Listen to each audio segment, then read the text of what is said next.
afternoon, everybody, and welcome to your final online medal event of the year. Excitingly, final online medal event. It is. This is it. There are no more online events for 2025. I don't know why. It's the middle of November, but we have got a lot going on between now and Christmas in the live arena. So yeah, it is very much going to be the last one. But it is going to be an action-packed final medal event. Now we should put out a warning. I don't know whether you've been watching. I don't know whether you've been watching the tables so far, Des, but there's a lot of violence on these tables tonight.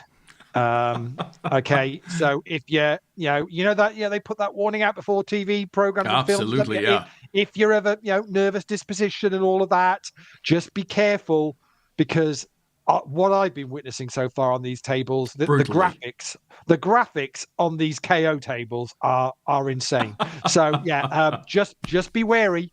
For those of you at home, we don't want anyone suing APAT for any issues. But yeah, we are. It is a no limit hold'em PKO bounty championship. It is the final one with 60 runners in this tonight. We're down to 25, so we're one shy of the final three tables.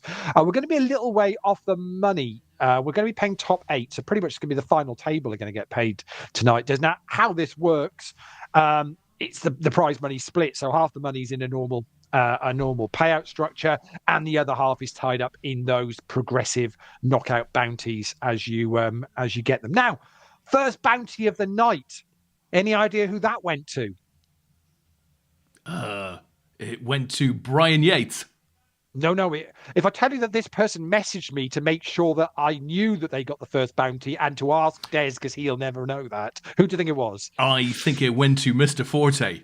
It went to Steve Forte, yeah. 100%. It went to Steve Forte, who also got the second one as well. So good man. Yeah, excellent. He had a good start to proceedings. Not sure where he is now in the runnings. I'll try and track. He's lost them all. He's probably lost them all. Wouldn't surprise me in the slightest. Only joking, Steve. He picked up a couple of early bounties.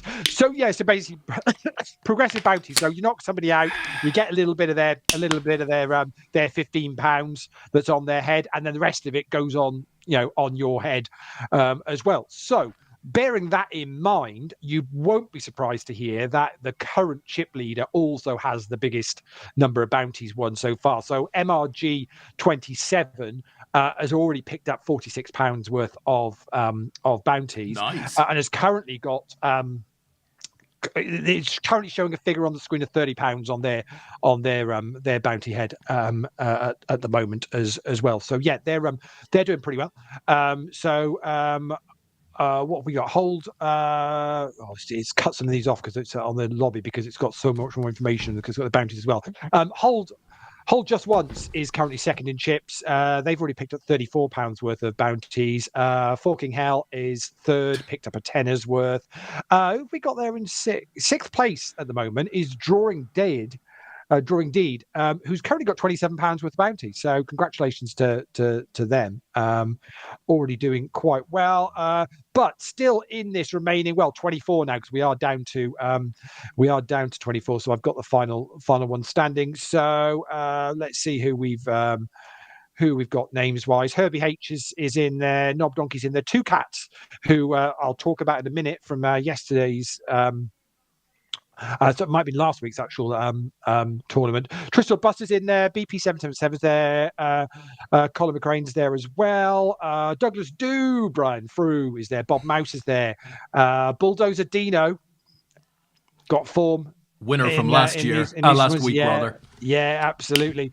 Who else have we still got in there? The Ambler Man is there as well. Bjorn Heiderstrom is still going on.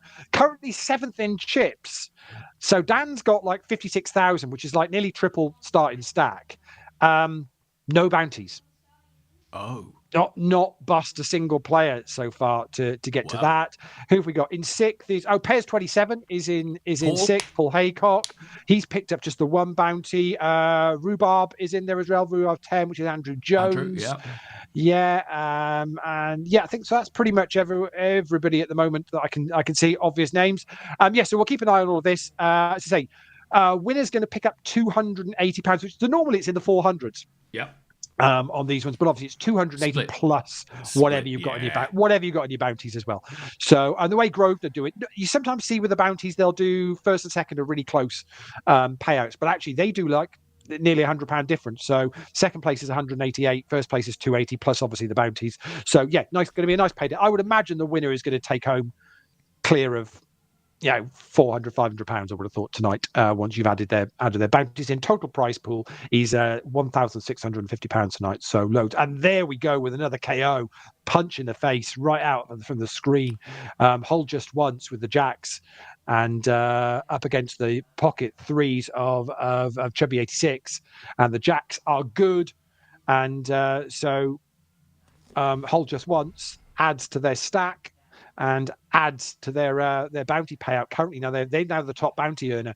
Currently picked up £48 so far in bounties. That's your buy-in already covered, and you're sat with 150 bigs. I mean, it's a lovely structure. As I said when I posted up, you started with over 200 bigs, and even if you late reg max, you've got just about 30 bigs to sit down with. So absolutely super structure for everyone tonight. And yeah, in a nice position if you sat there with 150 bigs, with 23 players left out of 60. Yeah, you're in nice position to say the least. So talking about winners, let's talk about I mentioned Two Cats who won last week.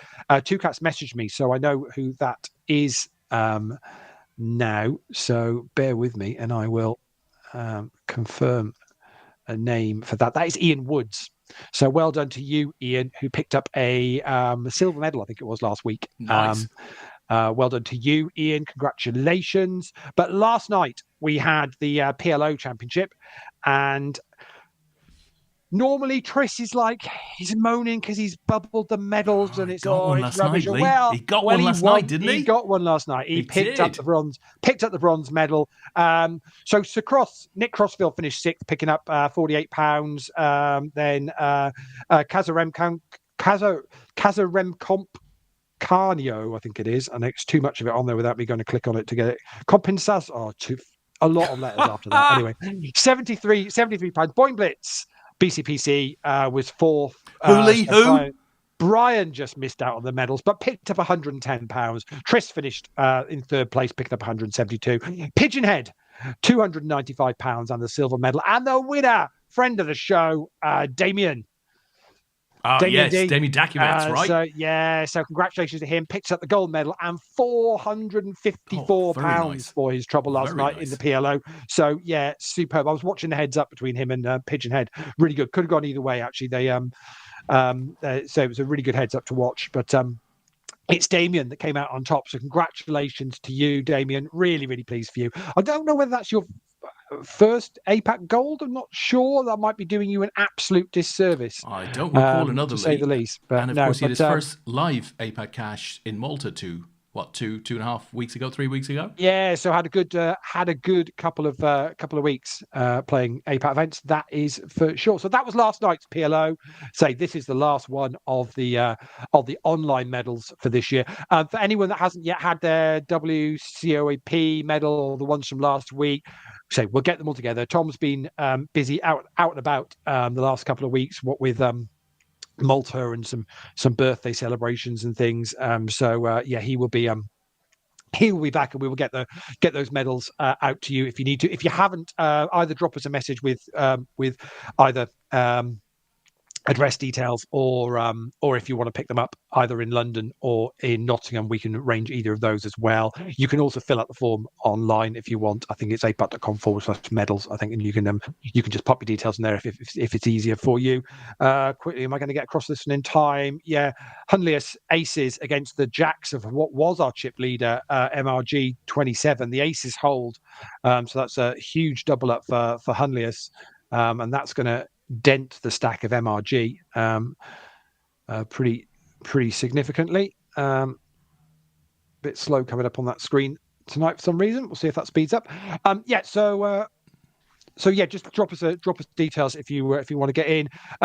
Herbie H with the Ace King up against Bob Mouse's nines, and the nines are going to be good for Bob Mouse and Bosh. Herbie H is off to the touchline, and Bob Mouse picks up a nice little bounty there. No politics talk tonight, Lee. No football talk. No movies talk. Just poker. Are we not talking football? Apparently, we're not talking football, Lee. Bob's not a buyer of football talk. Surely we have got to Lee. discuss be still, my beating heart. The World Cup qualifiers this afternoon. What an incredible week. Yeah. Really for the Irish, just incredible. When they started that qualifying campaign, the first few games, you just went, oh well, they're playing a bunch of friendlies, aren't they? I watched them all. The next 18 months. Yeah, I watched them all. And the first one, the first fixture for Ireland was a home game against Hungary. And I've never known before in a World Cup qualifying campaign, which generally is quite a long thing, drawn out over a year and a half, which clearly not the case this time. I've never known for so many people to say, right, the result in this game will determine whether a playoff place is possible or not. Because I think everybody expected Portugal to go on and win the group, which ultimately they did. And Ireland needed a last-minute equaliser at home to Portugal to scoop a point. And at that point, everybody thought, well, that's it. It didn't help along the way that 3 points were dropped in Yerevan, of all places. It was kind of a campaign that was petering out. The two last games were Portugal at home, Hungary away. Didn't really look good, but alas, we've won both of them and somehow found our ways into the playoffs. Played well, Lee. Played well in spots. Recovered a lot of pride. There's some good jeopardy for the home nations. Obviously, Scotland could have, nearly got themselves a result in Greece, which would have made a difference. But they're still in a situation whereby if they can beat Denmark in their final game at home, then they will go straight through. They will go straight through. Wales are in a situation whereby they're already in the playoffs through the Nations League.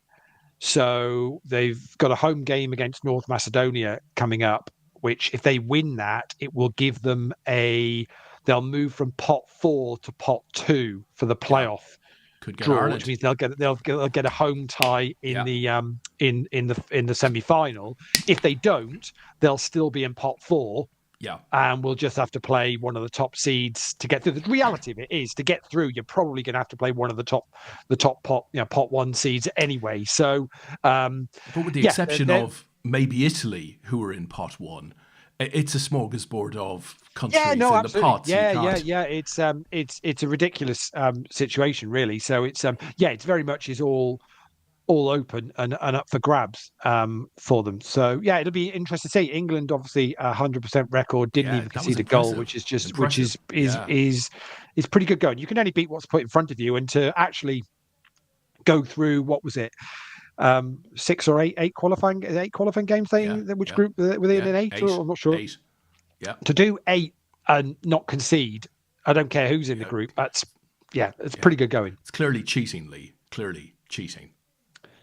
Well, they've got what feels like a golden generation of a squad there, Des. To be honest, if they don't win it, you've got to ask questions, haven't you? Really? Well, I like that the manager has made a stand against one or two of the golden generation and seems to be in charge of the squad. I was impressed with that, and the results have shown that his decision making so far has been pretty solid. Good luck to him. Yeah. No, exactly. So all good. So and Northern Ireland as well. Days, For good order, we should mention we'll be in pot 4 as a Nations League qualifier. Yeah, so they're all. Is there anything that I'm not sure whether there's anything they can do? They've got Luxembourg at home. I think group wise they're done for, aren't they? Yeah. Yeah, that's all right. They have a good spot there. Germany and Slovakia are already ahead of them, so they've already. Well, I suppose it's difficult to know how you play it if you know you're already got a playoff spot with the Nations League. It's not great because obviously it is a pot 4 pick, so it's not the rest of it's done on rankings, isn't it? So it's not a brilliant one, but it does give you a kind of you've always got 2 games because those playoffs are just 1 game, aren't they? Yeah, but the irony is, though, Lee, I did read somewhere that they're not playing them till like March or something. Yeah, though. That's right. Which seems absolutely insane. Well, it's the international breaks, it's the weeks. But for fans of those countries trying to make plans for a World Cup in the Oh yeah, summer, that's very late. which is a Yeah, big old one to sort out. yeah, If you're not knowing until March whether your team are even getting there, I mean, tickets. yeah. Or there's already been, I think, 2 lots of tickets on sale for the World Cup next year that Yeah. have already gone round. It does seem a little bit harsh on And of the course, fans. the horror story is you could win one of your playoff games. Then you're gonna have to play a playoff final. So you're gonna play 2 games to get Well, I'm through. Whereas the assuming good the old playoff days, it used final. to be I'm a assuming single it's, game.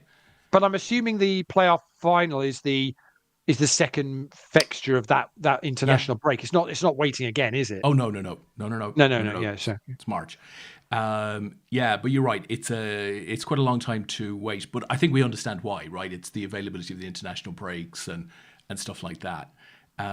But how cool is it that all 4 of the UK countries and the Republic of Ireland all in with a shot, albeit a bunch of them still have work to do. Yeah, absolutely. What do you fancy Scotland's chances? Because they were looking. Yeah, they were until that Greece game, and Greece haven't been great. They'd only won one in so far before that. I kind of thought Scotland would go there, but they were 3-0 down, and okay, they came back and gave it a good game, but you kind of assumed Denmark would have too much for them in the last game because Yeah, Denmark only need a draw, so I think it'll be a I don't know. Did passion Denmark go? thing. Yeah, The yeah. Scots will need the crowd to be fully on side. They're going to have to do kind of what Ireland did today and against Portugal. It's going to have to be a crowd-driven thing because I think Denmark are fairly. Oh, They're it'll fairly, be some atmosphere though, won't it? It will be professional. some atmosphere. But it's all great for the home nations, obviously, Hmm. with the World Cup coming round, and obviously they've just announced the kind of initial fixture setup, everything for 2028. Yes. So I don't know whether you Yes. saw that this week, but It opens at Cardiff have got the the opening Millennium. game. Yeah. Yeah, Cardiff have got Impressive. the opening game. Well, obviously they've had to rebrand everything, haven't they? It's like PES football on the PlayStation, where they can't use the actual stadium name. So it's the Cardiff International Arena or something nonsense like that. So it's a bit of it is a bit of a bizarre one when you think about it, because it's so there's no so Old Trafford is not being used. Yeah. Anfield is not being used. Yeah. The Emirates is not being used. It's a different mix of stadiums maybe to what people are used to. Obviously, the Northern Irish plan to get a stadium sorted Casement has Park. unfortunately not come through. So although they're still, I think, technically a host nation, my understanding is that all the nations are going to have to qualify, but they are holding back 2 spaces Yeah. Wild cards. so as long as only 2 miss out, then they'll all get to play. If it's more than 2, then I think it's done on rankings as to the lowest Yeah. one would miss out, unfortunately, which would be a shame. But I think all of them have got a quarter final. I think so. I think it's quarter final in Ireland, Wales, Scotland, and England, And then Wembley takes over. then Wembley's then got the semi-finals and the final. So. Yeah. Oh, very good. Which kind of sort of makes I'd have liked to have seen a semi-final in one of the other, at Hampden Park or something. I don't know how many Hampden Park holds these days, but it would have been nice to have seen a semi-final. Why does Wembley need to have both I agree. semi-finals and the final? It just seems a bit of a No, I shame. agree. But I don't. not. I don't know if you caught any of the football results from the Midlands, Lee, but Sally Harrison is out there and said, as long as they don't do what Walsall did on Saturday, they'll be fine. So I assume she's talking about England. But in any event, what did Walsall do? Because I did see somebody else on the timeline writing something about Walsall that didn't seem too complimentary. I think Walsall. So you might remember. So obviously Walsall, big. We've got a number of Walsall fans in the APAT community. Of course, yeah.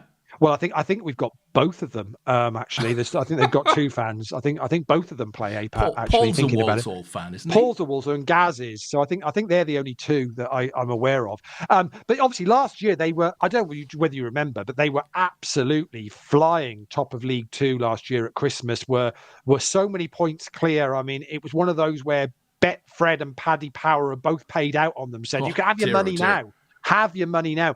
And they absolutely went on the most horrendous run second half of the season.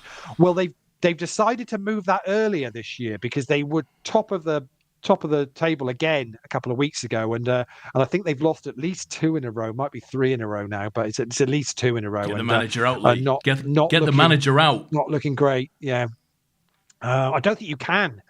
Because I think the manager is named after the. I think they're called the Saddlers, and I think the manager is still Sadler. So I think I think there's some contractual thing where they can't do that. So anyway, but Paul is playing tonight. So whether he's listening in on the show, he might pile in with his view on League Two football at some point. But if not, Gaz is still basking in the glories of Malta, isn't he? Really, to be honest. So look at his little face, Leigh. Look at his little happy face. Look at his with his chips. Nearly €6,000. Go figure. It's a beautiful thing to think. You wouldn't have thought he's a new dad, would you? He looks so fresh and just and with it. It's just can't think it's possible. Speaking of Paul is all in with 9-8. Am I going to get across there in time up against the ace king of Douglas Dew?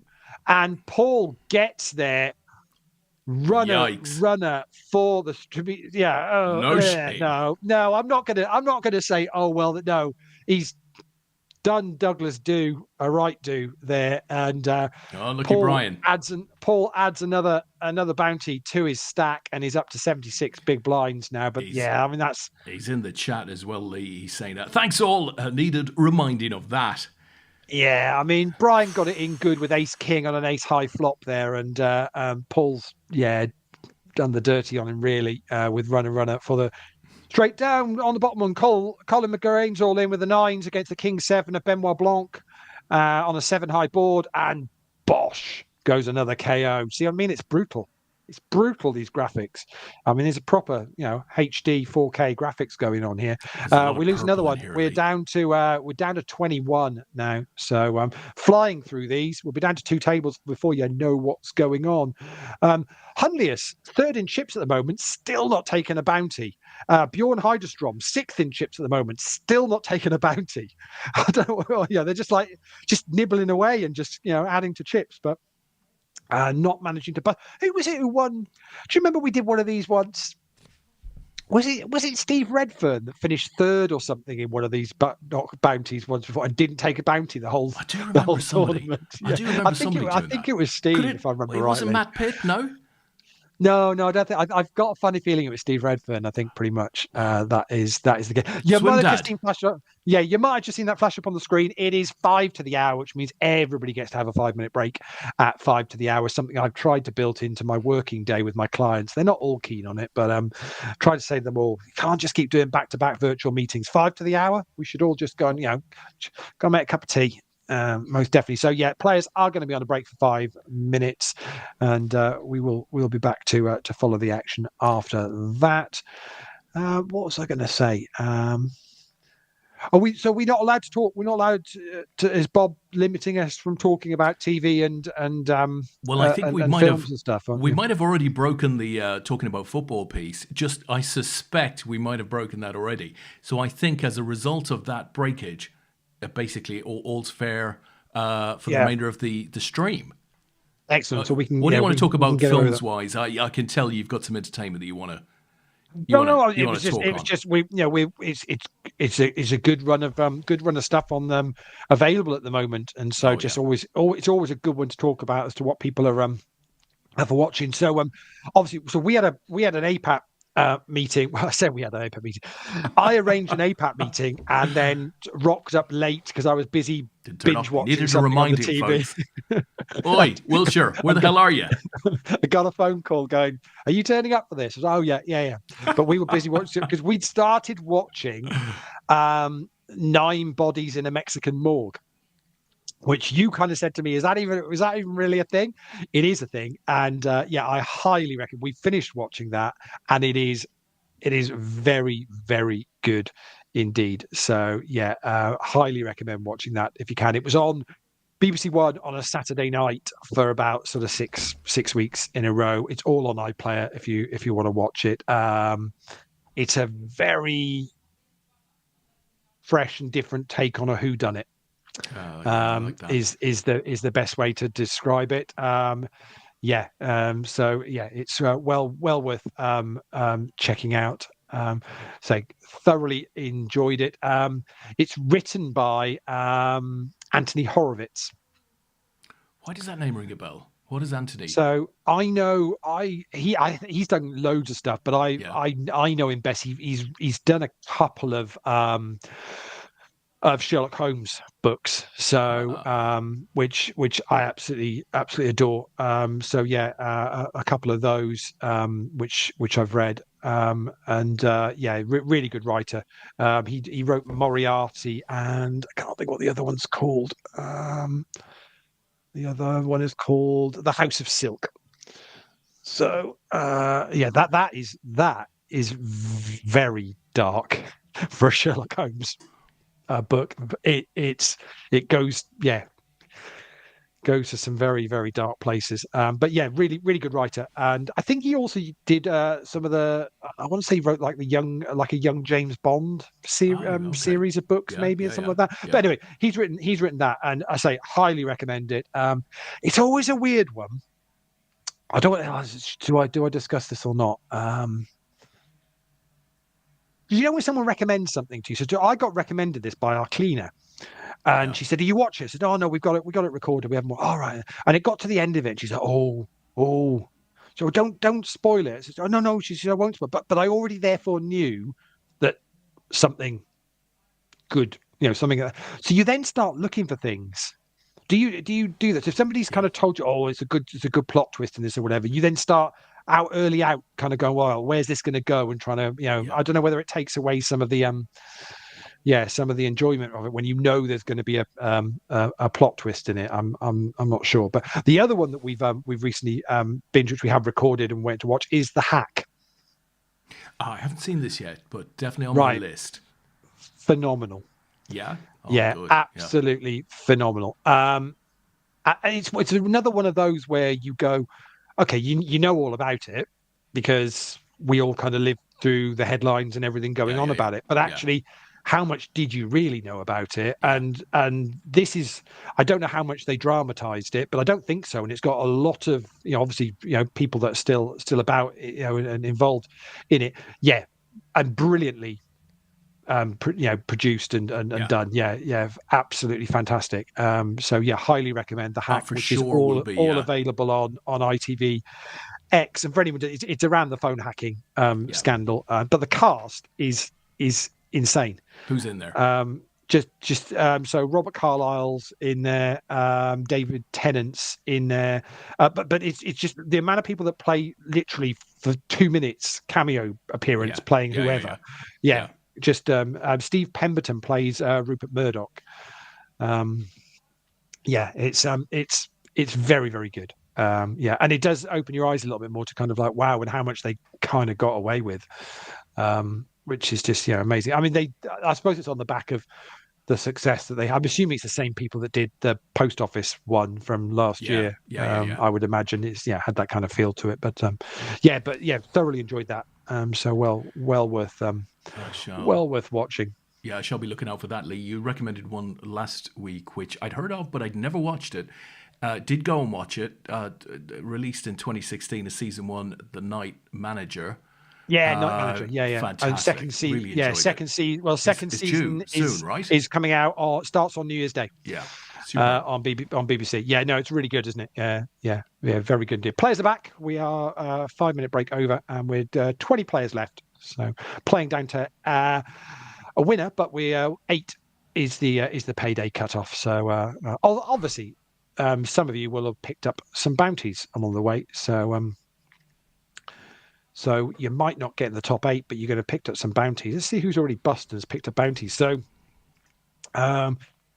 Chabby86 bust, but picked up nearly £14 in bounties, and we already mentioned double top 40. So so Steve picked up £13.76 in bounties. Bust in 26, so a long way out from that. Actually, probably will be longer than 26 actually. So Ready Freddy Go as well, picked up a tenner's worth of bounties. That's Wayne, but no good for him. So bunch of players that already bust, but have managed to get themselves a little bit of their buy-in back on this Sunday night. Nice work for those who have done. You mentioned Steve Leigh. He did, of course, despite taking the opening two bounties, go out in, I think it was 25th or 26th, but in any event, he has gone. He's in the chat. He says, "A house of dynamite. I was not that impressed. What happened at the end?" That's the thing. Yeah, Steve. we discussed that last week, didn't we? Yeah, no spoilers, of course. Yeah, the rest of it is great, but it does kind of cut off, doesn't it? Yeah, but I think it's compellingly. I mean, what do we expect to see? A flash? I mean, yeah, it leaves you wanting. Yeah, it leaves you wondering, doesn't it? Which I don't think is a bad thing. It leaves you wondering what was that all about? And you get over that quite quickly. And we both looked at each other and just kind of went, "What?" And then was like, "Okay, all right, yeah, see what they've done there." Yeah, okay, I mean, what I took from that show was that it's all about the 20 minutes. It's all about the 20 minutes of the, oh my God, has somebody really done this? Okay, what are we going to do about it? And trying to get the right people to decide, somebody to decide, what are we going to do? And of course, if at the end of the day they can't do that within 10 minutes, let's say, then the second 10 minutes is all about, oh shit, I'm going to get my phone. I need to call some people. And then it's kind of done. Just say, Hold Just Once is running golden. Ace Jack versus the Ace King of Clubsoft 263. Jack on the flop, and we lose another one. And Hold Just Once was our chip leader, is now added to that stack. Got 160 bigs now, with 20 players left. But yeah, it just does leave you kind of going. They can plan everything they like, but when it comes down to it, you could be talking about half an hour of decision on what to do. It's a bit of a another one which have recently got through, and it's bit from a little while ago, but I never really watched it. Is Pennyworth, which is all on Prime Video at the moment. There's 3 seasons of it, which is it's kind of the origin story of Batman's butler. Oh, really? Which is and it's set in in London, and it's really good. Yeah, another good one. 3 seasons of that. All in, so much good stuff. If you you don't even need to be subscribing to these things all the time, to be honest. You can just kind of dip in and dip out and subscribe for a couple of months or whatever, and then binge what you want, then switch it off. I tend to do that with the likes of Disney and Paramount and that kind of thing. I might have them for a month or two, then cancel the subscription for a few months, and then switch them back on again. Of course, they want you to forget that you're signed up and just you just pay every month. But try and be a bit savvy with these things. I am 2 or 3 into, and I can't put a name on it for the life of me. It's on Netflix. It's in the UK top 10. Claire Danes is in it, ex of Homeland.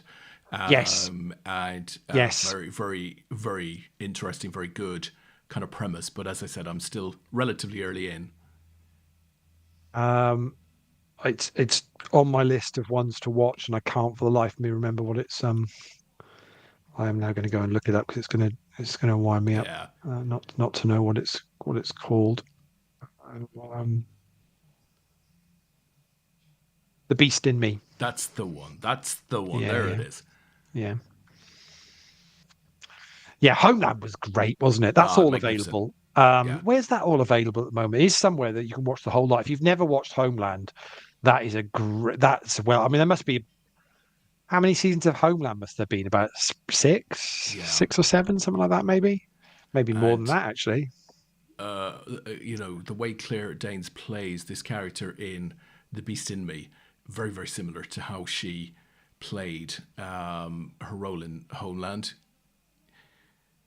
Carrie Matheson. Yeah, Carrie Matheson. Carrie Matheson. Yeah, 8 seasons of Homeland. Was there really in the end? Yeah, wow. Can you name the big Liverpool fan that acted alongside her? Big Liverpool fan. Yeah, in Homeland. Well, the only person I know that was in it was Damian Lewis, but is he a Liverpool fan? Yeah, he's a big Liverpool fan. Damian Lewis, yeah. Look at your gutted. Damian Lewis, one of the good ones. A Liverpool fan. Wasted. I didn't realise that. Didn't realise he was a Liverpool fan. Yeah, he's a Reds fan. Alongside Mr. Bond. Very nice indeed. Yeah, good series that was. Thoroughly Excellent enjoyed stuff. that. Yeah. Yeah. So we are down to 18 now, as we've just lost Tris. Unlucky Tris. He's had a good run over the last couple of weeks, Leigh. He's gone Yeah. deep in quite a few of these. Not to be tonight, unfortunately for him. Yeah, yeah. Steve asks, Leigh, have you watched The Iris Affair? That is really good. Can't say I've seen it. I have seen it, but not the actual show. No, I've so seen the link to it. it's on Sky Atlantic, and I think they've released all episodes straight away. So I think you can watch if you're registered up with Sky in whatever platform, then I think it's all available now, which is rare for them actually. Normally they do it on a weekly basis. Yeah, So yeah, I think it's all available now. Looks pretty good. So yeah. we'll be checking that out at some point. Oh, Leigh, I hate to say it, but if you can see the lights kind of shining in my back little window there, that is the opening episode of I'm a Celebrity being watched by the family. Is that tonight? Is it? Oh, they love that. They love that. So, yeah, I that will be. can't remember the last time I tuned into I'm a Celebrity or Big Brother or any of those. They were kind of all right for a season, kind of, but then it all feels very repetitive since then. But maybe not. Seymour Tilts with the Ace 9. It's BP 777 with the Ace King. Runner, spades for the flush Oh, sweet. for Look at Alan, that. and Bosch goes another player. We lose BP 7777. Very unlucky.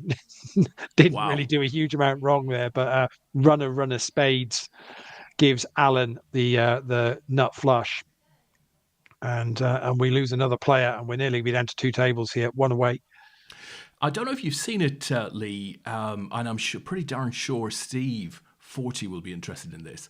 But GG were promoting last week a new GG produced, or probably paid for, but independently produced documentary on some online poker millionaires. So, Okay. your typical young guy just, does huge numbers, like wins millions, predominantly focused on that site. On YouTube, very nicely produced, pieces of work. And it's really interesting to see, somebody who's gone from next to nothing to suddenly earning like $9 million in a relatively short period of time and how it impacts their life. So that is out there. They wouldn't know what the name is, but probably not too hard to find, I'd have thought. No, well worth checking out. Should also say, friend of the show, Natalie Bromley, was on the lock-in with Oh, was she? David and Dara The this week. boyos. Got Nice. released today, so well worth checking that out if you want to on YouTube and all your other streaming platforms. But yeah, good chat with the guys about just a general what's been going on in the poker world, and talking about Party Poker Tour and Hearts of Queens and a bit about Burnley. So yeah, well worth checking out on Very good. YouTube if you want to.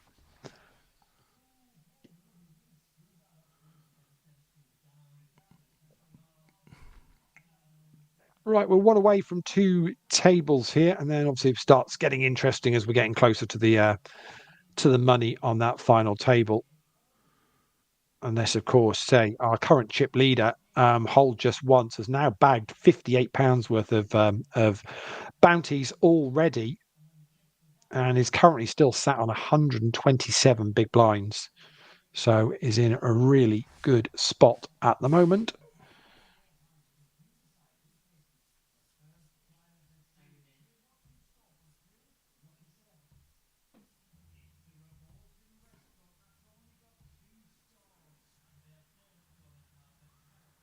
And he's currently tangling with Paul Haycock in this hand. Hold Just Once out of the small blind and fires out a 5 big bet on a 7-4-6, and Paul folds. Here's 27 getting bullied by the chip leader here, Des. That's a tough one. Meanwhile, Angel Wings 1206 is all in out of the small blind, gets that one through. And quickly back, Knob Donkey is all in. After a raise from our chip leader, made it 3 bigs out the button. Knob Donkey from the big blind has gone all in for nearly 15 bigs. 12 to call. It's only 10% the stack's going to. It's Jack 9 versus 5s. The 5s are at risk, and Hold Just Once hits a Jack with an up and down straight draw as well. And it was going to be a 5 and only a 5 for Knob Donkey. Wasn't going to get there, unfortunately. And we lose a player. We also lose a player on the other table. It's Seymour Tilts. Alan's got busted. Ace King versus Hunlius's Pocket Kings. So very quickly lost 2 players, which is we're down to 17 now and down to 2 tables. Telling me 15, Leigh. Yeah, it's. Oh no, it's 15. Yeah, no, sorry. Yeah, wow, no, sorry. My lobby hadn't caught up. So yeah. So we'd gone from 18 to 15 very quickly there. So we are getting close to the money now. One of the recent bustees is in the chat box. Triplin, of course. He says, "Yeah, no good tonight." He managed to find himself short and run kings into the aces of Bob Mouse. Just once at it again with the Jack 9 and flops the flush against 2 cats pocket 10s.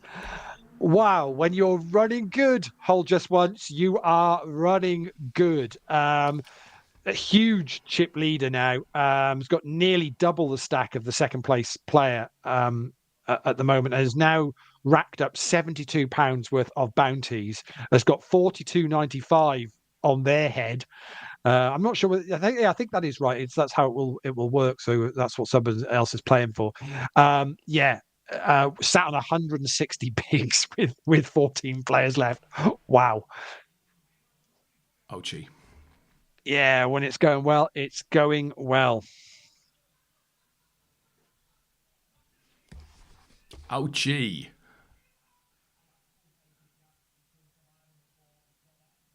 Just maybe to close out some of the sports discussion, two other minor topics, Leigh. Over the weekend, of course, we had some big rugby internationals.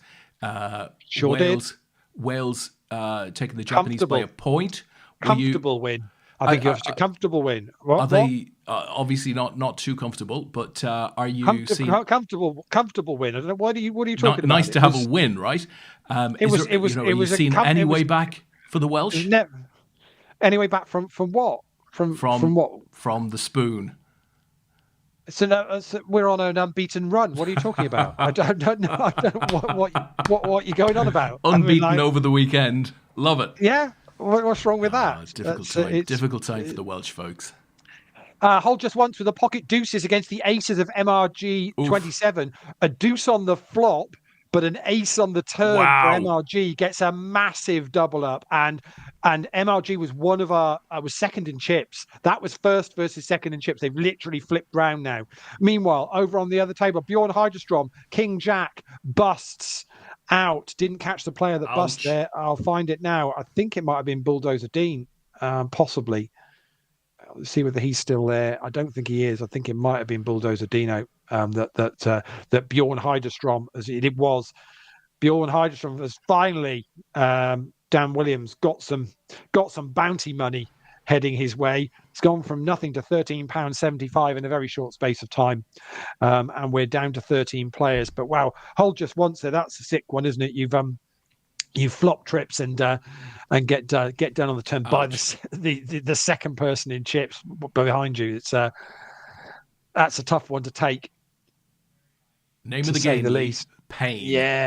Yeah, it is, unfortunately. Autumn Internationals are an interesting one. Great result for the Irish against Australia. It looked like a good game as well. I didn't see it, I have to admit, but lots of points. Looked like great spectator value. England, frustratingly, are looking pretty good as well, which is always annoying. But nothing you can do about it. Yeah, but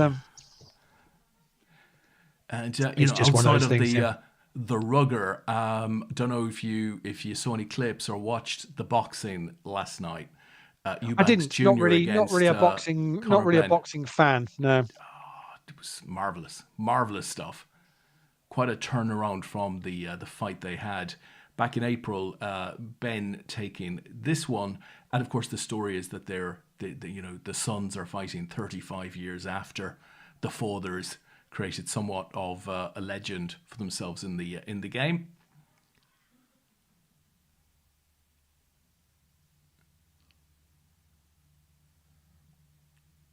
So we are down to 13, so just 5 off the money. So we're going to have effectively the bubble is going to be the same as the hand for the final table. So once we get down to 9, so we are heading that way. MRG 27 is now our chip leader, got twice as many as Hold Just Once, who's in second place, then closely followed by Hunlius, Bjorn Heiderstrom, and Pairs 27. They make up our top 5 at the moment. 13 remain.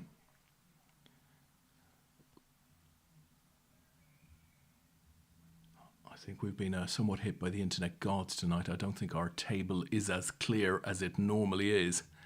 No, is it not? Of course, you guys watching at home will have your own tables open, I'm sure. Yeah, absolutely. So let's make sure you're all aware that this time next week we will be in London, hopefully crowning our main event winners. It's Bjorn Heidstrom with the Queens up against the King Jack of the Amblerman, and the Amblerman's going to get a double up through Bjorn. So yeah, we'll be in London next week from Wednesday next week for the UKCOAP.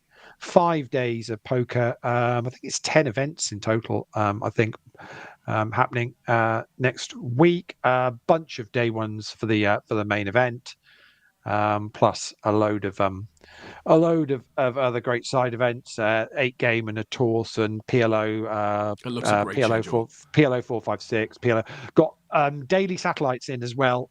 So if you want to get into doesn't have to be for the main event, you can use it for any of the £140 events that you want to play. So if you're in early during the week, there's a satellite at 1 o'clock each day. And then on the Friday, I think there's also one at 9 o'clock in the evening as well. And then the Saturday there is also a satellite for the open, the £280 open event on the Sunday. So well worth checking out. Tom will be there from Wednesday. I'm there from Thursday, and we may even get an appearance from Mr. Duffy at some point over the weekend. Yeah. If you're available, well worth checking out. Really looking forward to that final main festival for the year before. Obviously, we head for Poker Squads Live 2 weeks after that up in Nottingham. If you want to get involved in Poker Squads Live, I think there's still some places left. Teams of 4. If you want to get sorted for that, just drop Tom a message with details, and he will get that organised for you. Very good. Leigh Steve's in Dublin for work from Thursday. He's trying to get a ticket for Ireland against South Africa. How cool would that be? Yeah, that'd be awesome. At the Aviva. Very cool. Yeah, we went last time we were over for the Irish Open. Paul and I just went for a wander round the kind of the stadium and everything there. It's quite an impressive stadium. It's not a lot of space around there, is there? It's really, really packed in. Yeah, well, yeah. To say the least. I think I told the story about we accidentally stumbled across the Kin house. Yeah. Were you trying to buy something, Leigh? Is that what was going on? Completely random. Just happened to stumble. I just said, Paul, I'm sure it's around here somewhere because you can see the stadium in the background. And we just wandered down some rogues Paul to get a photo of the stadium. It was like, it's there. It's that one there. It's the one with the police car outside. Yeah. Very good.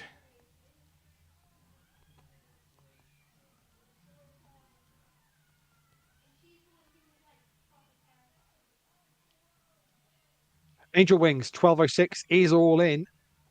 Just got the big blind to get through, and he's going to get that one through. Say 13 left, so we're 5 off the final table and the money. I'm in short stacks here. Angel Wings has got 12 bigs, but that's the shortest. Then the next one's up after that is Pompey 118's got 20 bigs, and then we're up in the 30s. So there's not really any rush here at the moment.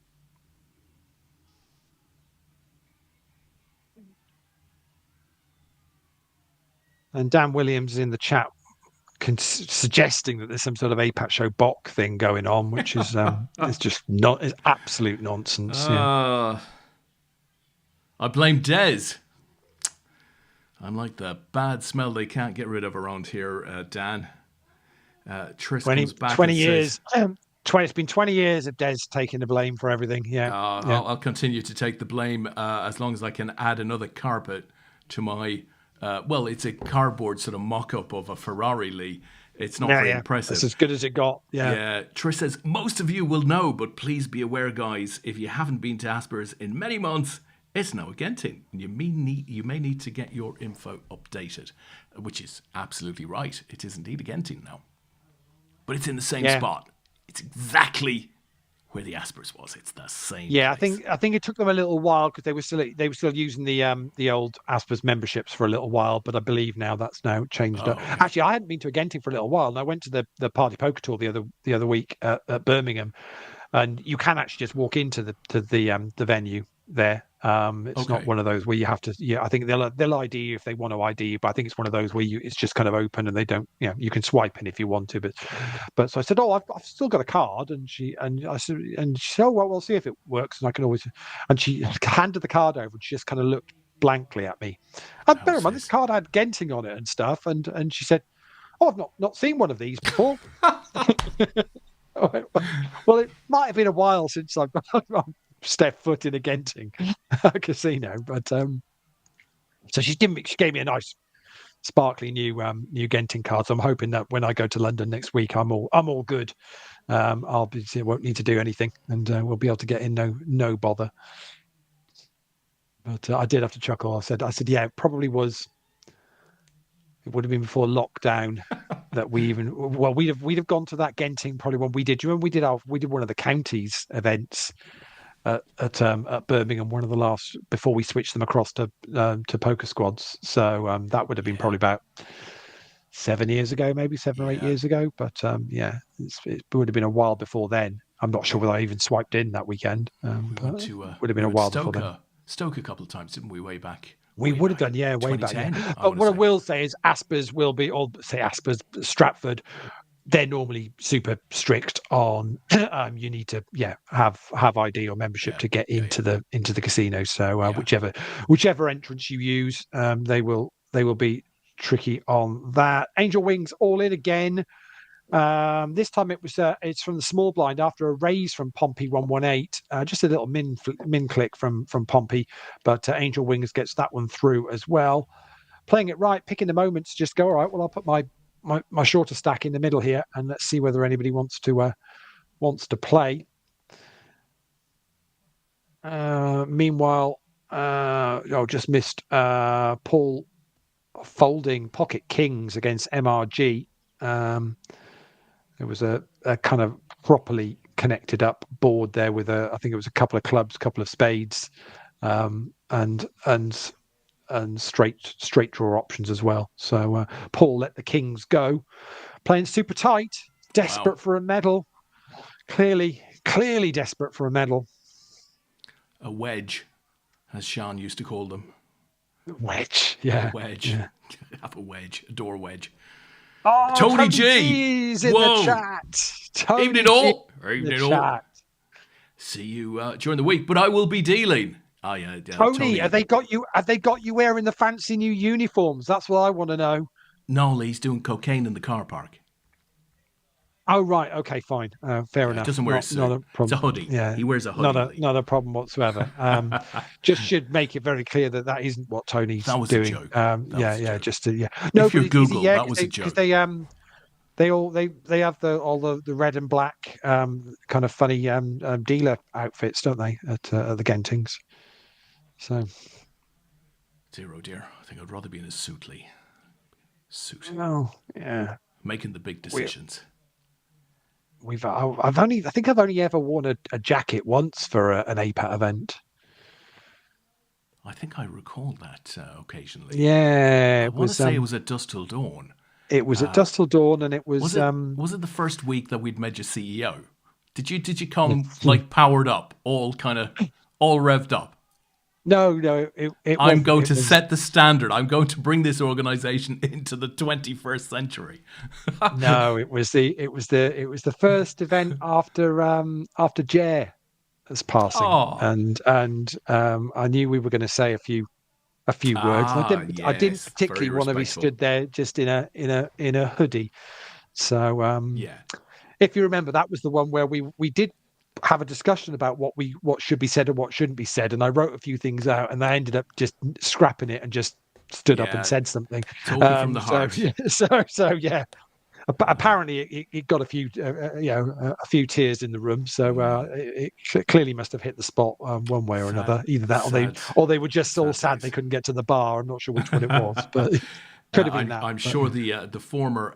We've had to do that a few times over the years, and it is always sad. But I do think back to the night of kind of I want to say fun and remembrance we had for Jur on the APAT show, which I'm so glad we did because it's just something I think we'll always remember those stories and what have you. That was a good night. absolutely, yeah, no, it was, and he always keeps cropping up back in my thoughts Yeah, and memories at one thing or another. Often it's around APAT things or different stories of different meetups and stuff. A couple of the blonde bashes always put a smile on my face and a laugh. Do miss him at APAT yeah. events, really do miss Big him. character, indeed. Tony G is back in the chat box and he says, yeah, waistcoat and tie. Very neat. Then I'm selling drugs in car park B now. But thank God it's not car park C.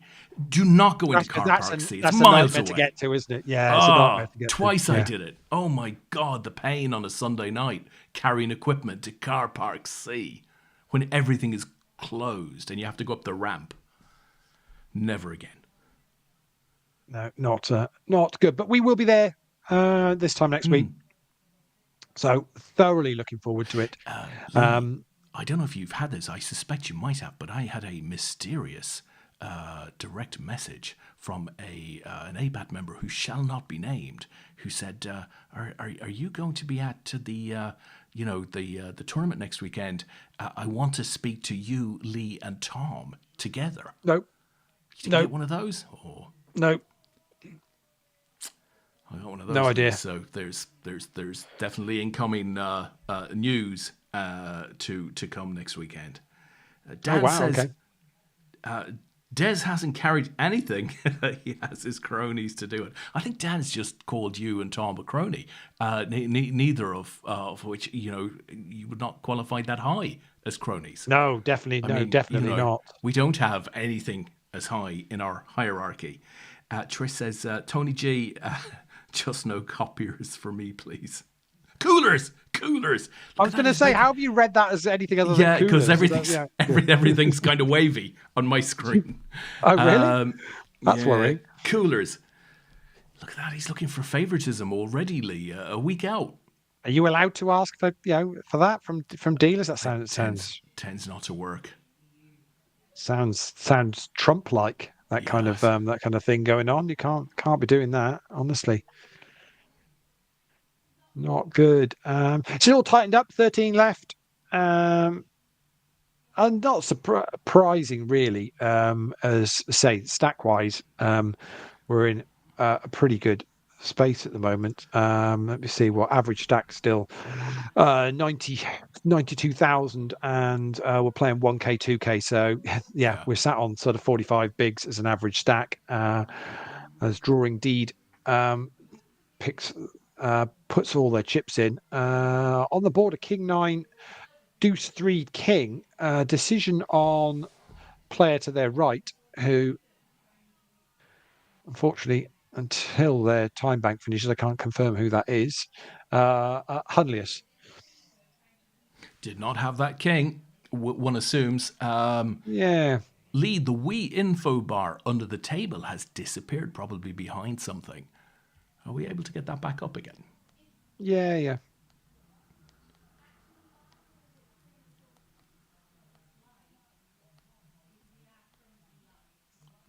There we go. Thank you kindly, sir. I think I might have accidentally clicked it off. Didn't mean to. Yeah.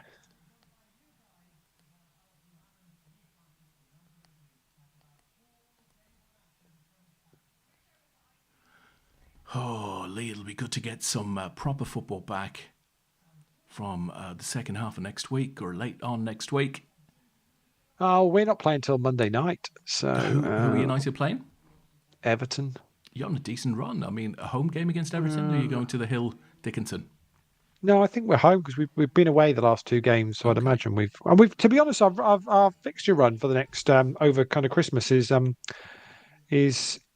is not too bad actually. We're home to Everton um, on Monday night. Then we're away to Crystal Palace at midday the following Sunday. Randomness. Then we play home to West Ham the Thursday after that. Then we're away to Wolves the Monday after that. Then we're home to Bournemouth the Monday after that. This is what do you remember what I said the other week? We don't play Yeah. on a Saturday. Yeah. It's not even like 3 o'clock on a Saturday. We're not actually playing on a Saturday for the rest of the year. Then we got Villa away, Newcastle at home, and then we've got Wolves twice in December. I don't even know how that works, to be honest. But yeah, we finish on the 30th of December with Wolves at home. So we've got a really decent run Yeah. of fixtures actually. We'll know come the 1st of January. We'll have an idea Yeah. whether Yeah. whether Yeah. we've got any chance of doing anything or You whether must it's be you must be feeling reasonably good that at least from a consistency point of view that it seems like you're out of the darkest of the woods there. Now maybe we've been here before, but it does look like a much more consistent United right now. Yeah, double up for Angel Wings through Bjorn Heiderstrom, pocket jacks for Angel Wings, and 7-6 for Dan. Yeah, no, it's looking at it's just people. They seem to be playing his formation and his style a little bit better, and it's taken a little while Yeah. to get the right players. We've still got too many players in wrong positions. I mean, I know Casemiro had a good game for Brazil the other day, and everyone was raving about it, but he's not the future. No. Bruno's not the future in central midfield. So Scored a hat trick today, Bruno. yeah, in a 9-1 result doesn't really count, does it? To be honest. Um, but it's interesting how good that Portuguese team look when Ronaldo's not playing, Yeah. which is another interesting one. Amblerman is all in here. Decision is background on the player whose name I can't see until they finished with their time bank. Such an annoying glitch. Bob Mouse is top right of your screen. So decision was on Bob. Would have been for about 2/3 of his stack. So bit of a tricksy one. Yeah, no, good, but I'm saying quite happy. Not really got too many other things to worry about. No cups or Europe or anything like that. So it can Yeah. pretty much be focusing on league game after league game. And yeah, if you look at our games, I mean, we should really be shouldn't be dropping many points in that run if we really want a chance of getting into Europe next season. I'm not saying we're going to be top 5 or anything like that, because actually if you look at the league table, it's just nuts at the moment. From 12th, Brentford in 12th, up to Chelsea in 3rd is 4 points, covering 10 teams or whatever. It's just a crazy situation at the moment. It's looking like Arsenal and City are the two going to be there. But yourselves could easily put a run together. Chelsea could put a run together. Ace Jack versus the Kings. Ace Jack for Angel Wings is at risk. Oh no, it's not at risk actually. Bjorn Heidstrom was at risk. Has got a massive double up for Dan with the Kings, and Angel Wings is down to 3 bigs now. So I'm going to guess if they don't go in this hand, there they go. Chips go in the middle under the gun. It's going to be 2.84 bigs. Likely to get a caller from somebody. The two, actually, it's going to be Pompey who goes all in for a bit of protection for Angel Wings. Is Bob Mouse going to find a call out of the big blind? No, it's King Jack versus Ace 5 King Jack at risk. It needs to be a king or a jack, and it's not going to be. We're going to lose Angel Wings in 13th place. So we are down to 12. And here is our PLO champ from last night in the chat. Evening to you, Damien. Congratulations on your win last night. Very well done indeed. Nice medal. Nice. Very nice.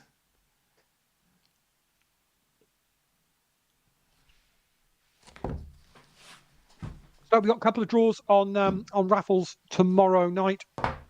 If you want to, both can technically be APAT ones. So there's an APAT Player's Choice, £140. I think that's got about 50 odd tickets left on it, so that'll go pretty quickly. Tomorrow, I would guess. I'm saying 50. Let me just check. It's 40 left on it now. So if you want to get involved in that, but the Party Poker Players' Choice draws, we just lose Hunlius to the hands of Rhubarb.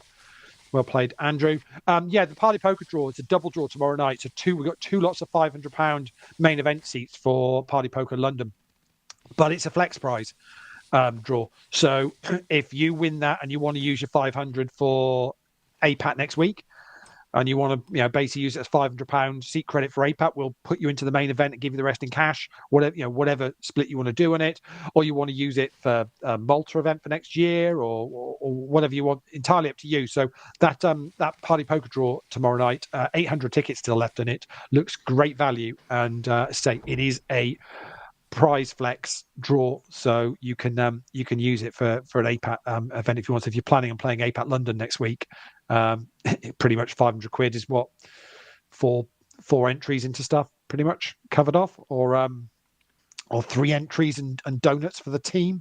I mean, that's an option as well. Entirely up to you. 2 entries and go and see Tony G in Car Park B. That's another option as well. But you can't have one of these. Yeah. Definitely not.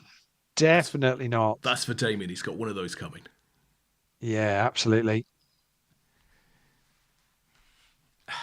Yeah, so first APAC cash in Malta, and yes, and first online medal. So, well, not just a first online medal, it's a gold one. Doesn't get any better than that. And I'll tell you what, those PLO games, the APAT PLO games online, that I think it was 40 something odd runners in that last night, and that is a packed field of people that know how to play Scotland at Omaha. That's not just I've just chucked in to give it a go. No, that is full of players that know what they're doing when it comes to Omaha. Oh, and obviously one or two that don't. I mean, let's but the vast majority know what they are doing with that. Got a hand brewing here. 13 bigs in the middle. It's Drawing Deed against Paul, against Pairs 27, and a little bet from Paul on the river, half pop size bet, and that takes that one down. So Tony G says, so Bruno, a captain shouting fantasy football this week, Haaland away at Newcastle.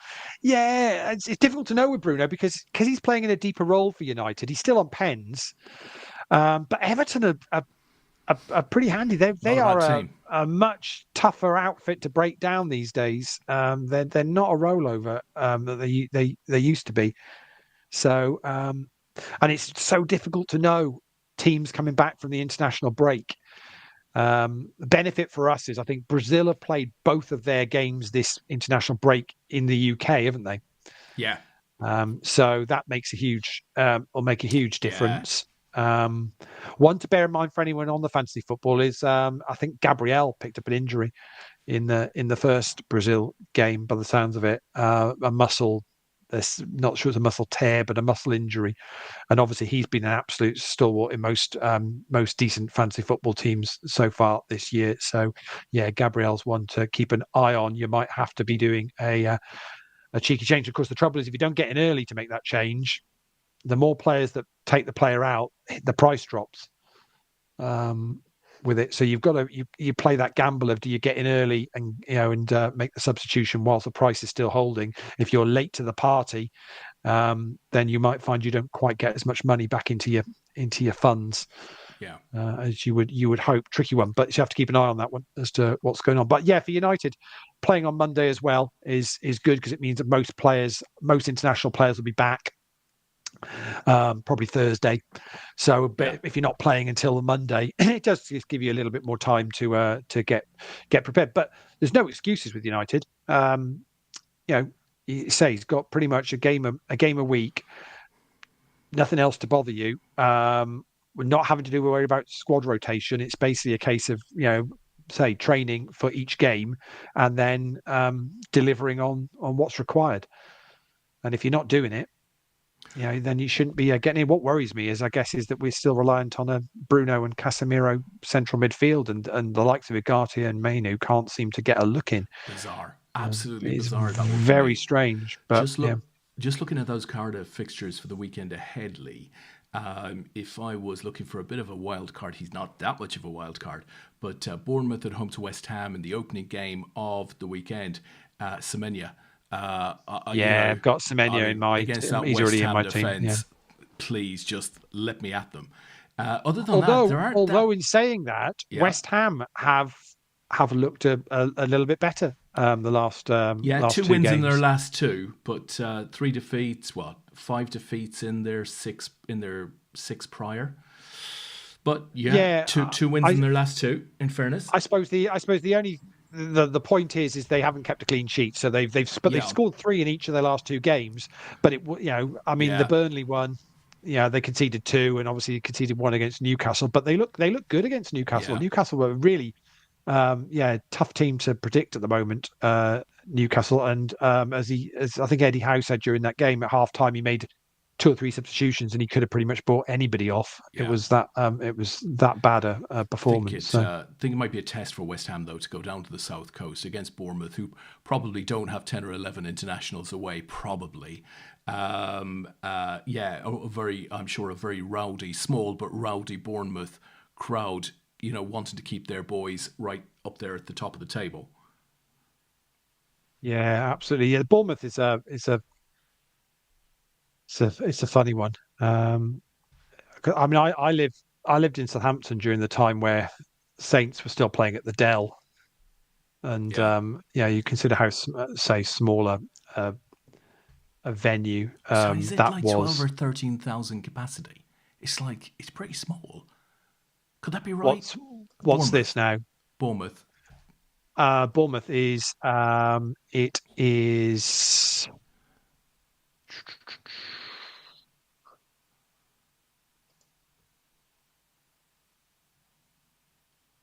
I think it's 12. I want to say Which 12. is remarkable when you say it out loud. It's like only 12,000. Wow.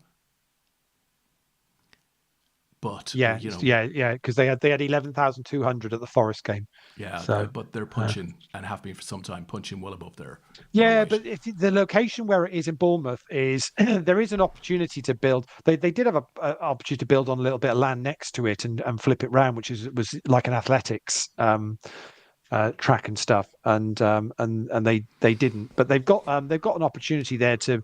They've got plans to build up a couple of the stands and kind of fill in, the corners and just kind of make it a bit more. But it won't get it to anything. I think it might Yeah. might get it sort of 25, something like that. But it's the trouble is it's really difficult in the Premier League if you haven't got a stadium that's got 30,000 whatever. Financially, it's a tough one. I mean, you forget that West Ham moving to the Olympic Park, albeit they don't own the stadium, but they can now fill that out. Is it 56,000, something Yeah. like that, Yeah. or whatever? Yeah. Yeah, and then they do fill it out. So it's the investment that you need to make in these stands. It's why Man City have extended their north stand. I know everybody jokes that the empty had and all that kind of thing, but they do fill the ground. It's it's hugely important. Really tough if you're to be how you can financially compete, which is the reason why Bournemouth have to do what they have to do, which Yeah. is sell players Trade. to Yeah. keep things going. Three players in this pot, 10 bigs in the middle, 5 6 5 king 7 is the board. You've got pairs 27 in this. Hold just once is in this as well, and our chip leader MRG 27. So they are the top three chip leaders are all in this pot. Hold just once is got out of the way, and we're going to see a 10 on the turn. 18 bigs in the middle, and it is our MRG who's our chip leader. Pairs 27, second in chips, going at it. Well, I say going at it. They both check the turn. Honestly, I mean, this is supposed to be entertainment. This Paul fires out a bet of 8 bigs on the river. Is MRG going to give it up. And they do. And Paul wins that one and puts Paul pretty close now. 95 bigs against MRG's 97. So they're pretty close to each other now. Actually, a lot of chips because Rhubarb at the bottom of your screen there is fourth in chips. So the top four chip leaders are all on that one table at the moment.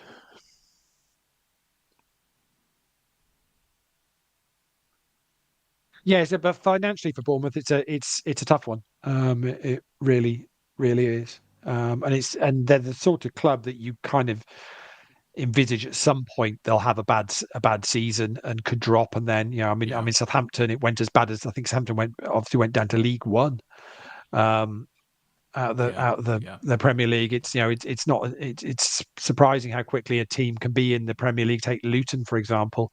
It doesn't take much. Birmingham City have dropped down as well. It's actually quite scary when you look down in the lower leagues now. The amount of teams you go, crikey, they were in the Premier League. Division, way back in the day. Or whatever. It's crazy, but football works in cycles, doesn't it? That's the point. No one team will ever dominate forever. Ace Jack versus King Queen. It's the Ace Jack at risk, and Collins hit a king, which means we're going to lose Pompey 118. Bosh. Out goes Pompey, which means I think Pompey's going to go out in 11th. So we are down to 10 now. So we are 2 off the money, 2 off the final table. They're going to be playing. They'll balance at the tables here in a minute, so they'll be playing 5 versus 5. Draw Indeed is all in against pairs. Ace 3 against the Jacks. Jacks are at risk, but Jack on the flop and then the King pair in the board means it's going to be a double up. Double up for Draw Indeed, who very quickly moves across to the other table. So it's 2 lots of 5 at the moment. 2 more bust outs, and we will be on our final table, and they will all be in the money.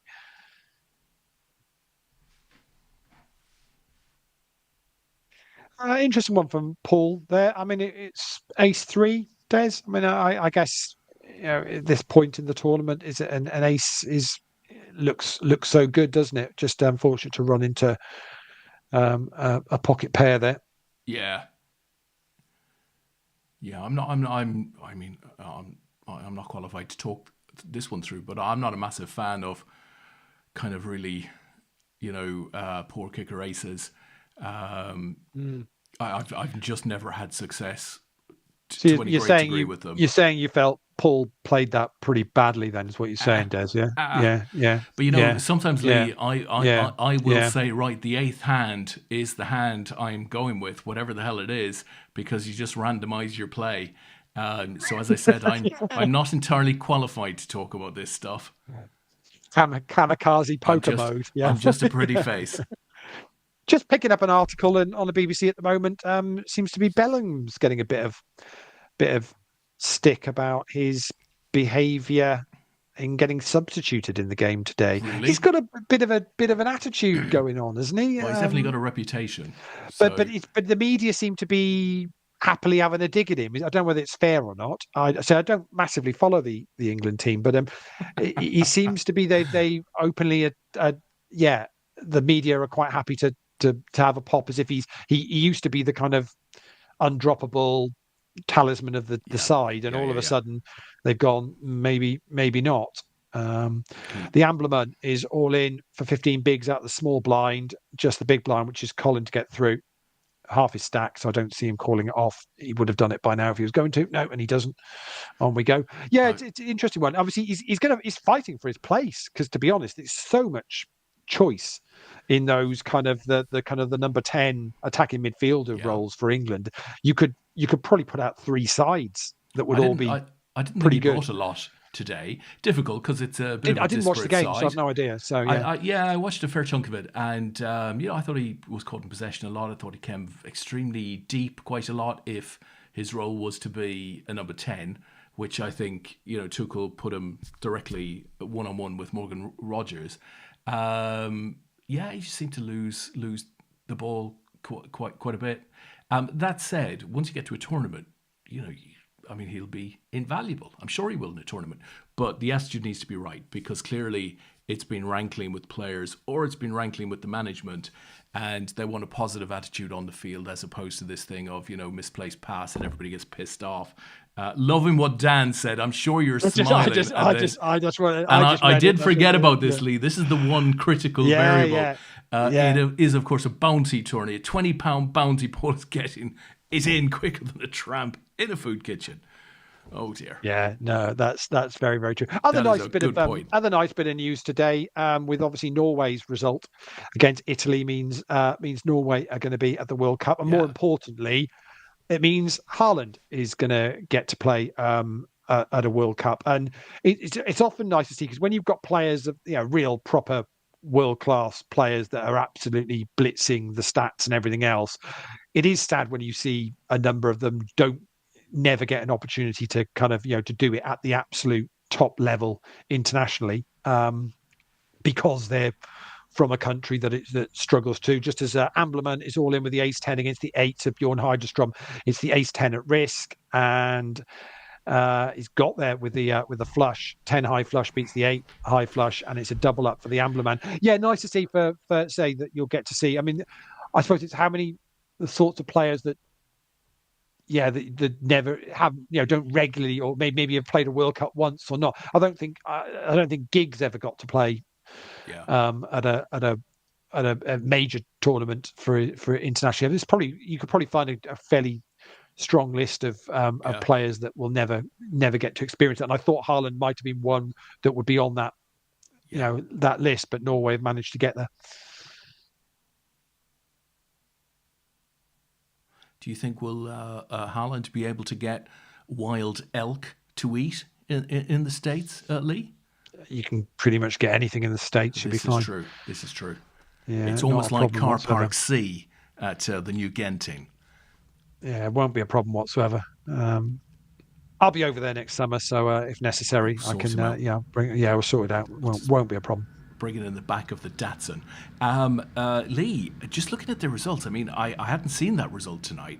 An astonishing 8 wins out of 8 for Norway.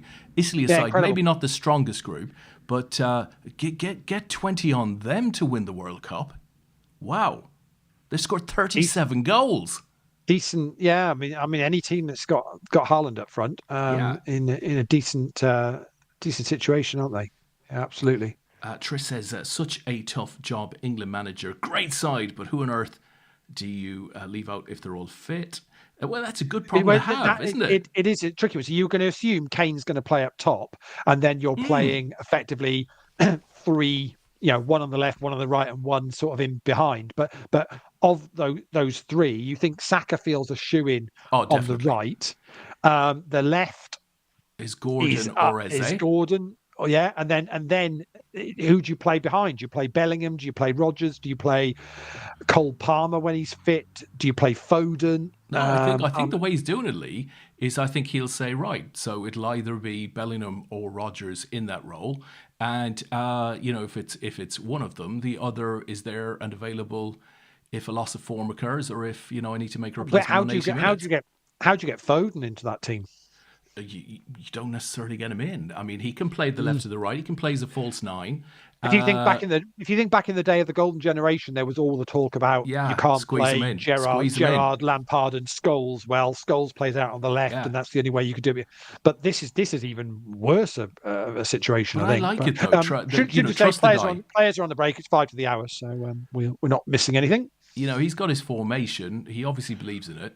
And he's now got players in kind of roles. So one will come in for another. The only thing I think you'll find, if it's against a lesser team, you might find you could get away with just playing either a holding player in an Elliott or whatever, or even Rice could play that role. I think against the top teams, you're probably going to want an Elliott and Rice in that midfield, and then it's only one other can then get in Anderson. There.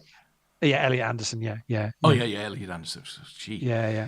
Well, you've got a choice with that. You've got a choice with Anderson, and I suppose Wharton is the other one, isn't it? That can do that role. But again, good choices in that central midfield as well. Great. Really, with that, you've got 3 or 4 there that arguably could all do a job for you. I think that's the beauty, with the exception of I'll tell you the interesting. It's going to be a tough one to pick an 11, but it's going to be a tough one who misses out from the 23 for Yeah, next summer.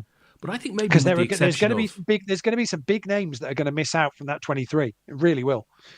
yeah, but I mean, my point here is with the exception of possibly Foden, who I think can cover a number of those roles. Everybody else should be very secure in terms of knowing what their position will be. Whether they're going to play or not, still to be determined. It'll be them against their compadre. But I know if I'm Eze, I'm not thinking about the right wing. I'm playing for a left wing spot. I think And you're not be even nice. mentioning, you're not even mentioning, Rashford. Yeah, he's There. played brilliantly. He's doing great in Spain. I mean, I guess the interesting one for England is, say something happens to Harry Kane. Yeah. What's the options then? It feels at the moment there isn't an obvious Well, who would fit in. Yeah. He talked about Danny Welbeck a couple of times last week, which was maybe a little surprising. But it's Obviously, had a good Watkins season, is and still it's finishing very well. Watkins has had a shocker of a season. he has, hasn't he? But before that, he had a couple of really cracking seasons. So Yeah, I think that is the one. That is the one that would prove to be tricky because maybe that's what he's kind of grooming Foden for, that kind of, well, we're going to play a slightly different way if Kane doesn't, if he does drop out at any point, and maybe Foden's the answer there. But I mean, it's probably too central for Bowen. Could Rashford play? Bellingham could play as a false nine, and then you play a Foden or whatever off him. Yeah, there is a possibility, I suppose. Yeah, well, we'll see. We will see. Dan says the Ambler man could replace Kane. Hasn't missed tonight, indeed. Another interesting story I saw today. I don't know whether you've come across this one. It's I just saw the headline, which was bizarre. The headline is, Frank had unique Man United and Chelsea talks on same day.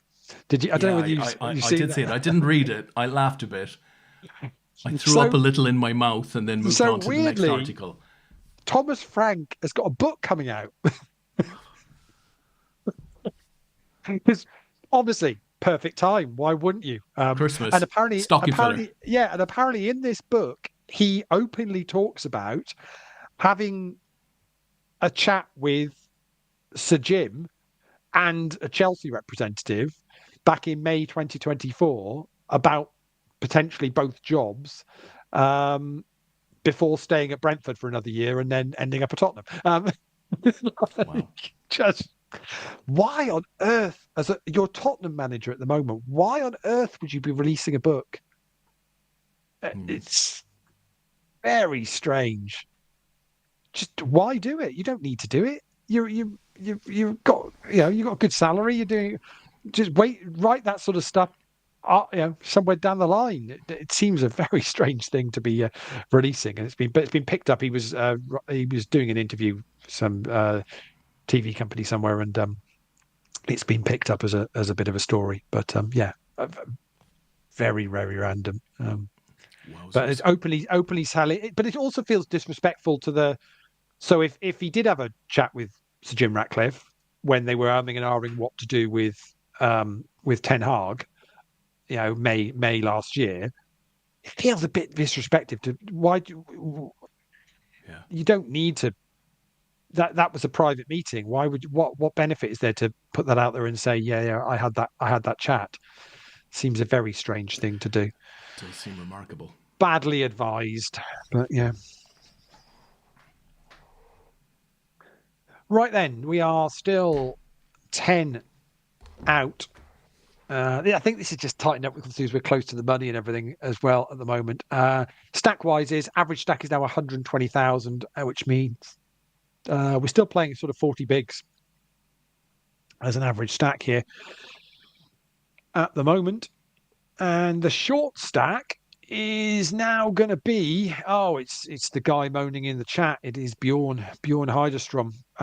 Dan is the short stack, but he's got 22 bigs, which is not really needing to worry stack. But of course, we hadn't really commented on the fact that actually the bounties are in play here. So obviously, that does make a difference to maybe the ranges that you're prepared to play Yeah, when yeah, there's yeah. it's not just a case of building chips here. You've also got the potential of picking up some bounties.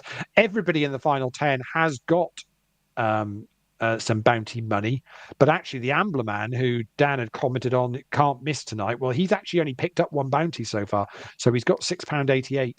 That is the only bounty that the Ambler man's picked up. And when you compare that to the likes of Hull Just Once, who's currently picked up £72 worth of bounties. I Different, mean, different game plans. yeah, that's enough for their buy-in plus a round of drinks for the three of us, isn't it? Yeah, really, that's the way I look at it. Or as I'm you just used to expecting, famously say, Lee, A5 guys. yeah, I'm expecting Uber Eats to knock on the door and say, "Here's a pint from Hull Just Once." Had a good night so far with the bounties, so we've decided to send some drinks around, keep us entertained on a Sunday night.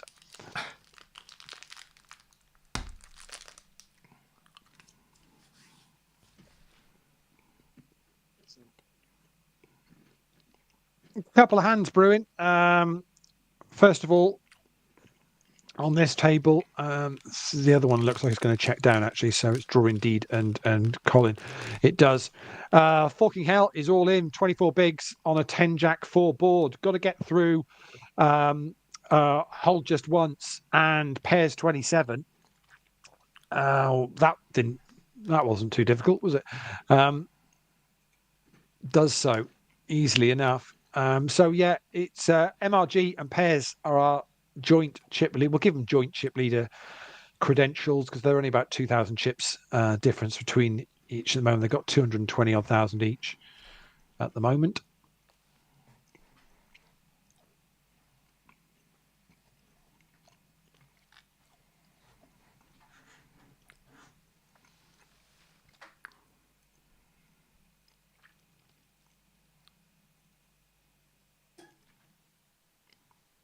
We'll have plenty of time between Christmas and New Year to catch up on any TV though. So I've got plenty of stuff recorded and on the old watch lists. I was thinking today though, Yeah. there's something missing in the world. I don't know whether you find this, but keeping track of what you've watched and what you haven't watched. I'm sure we've all done it.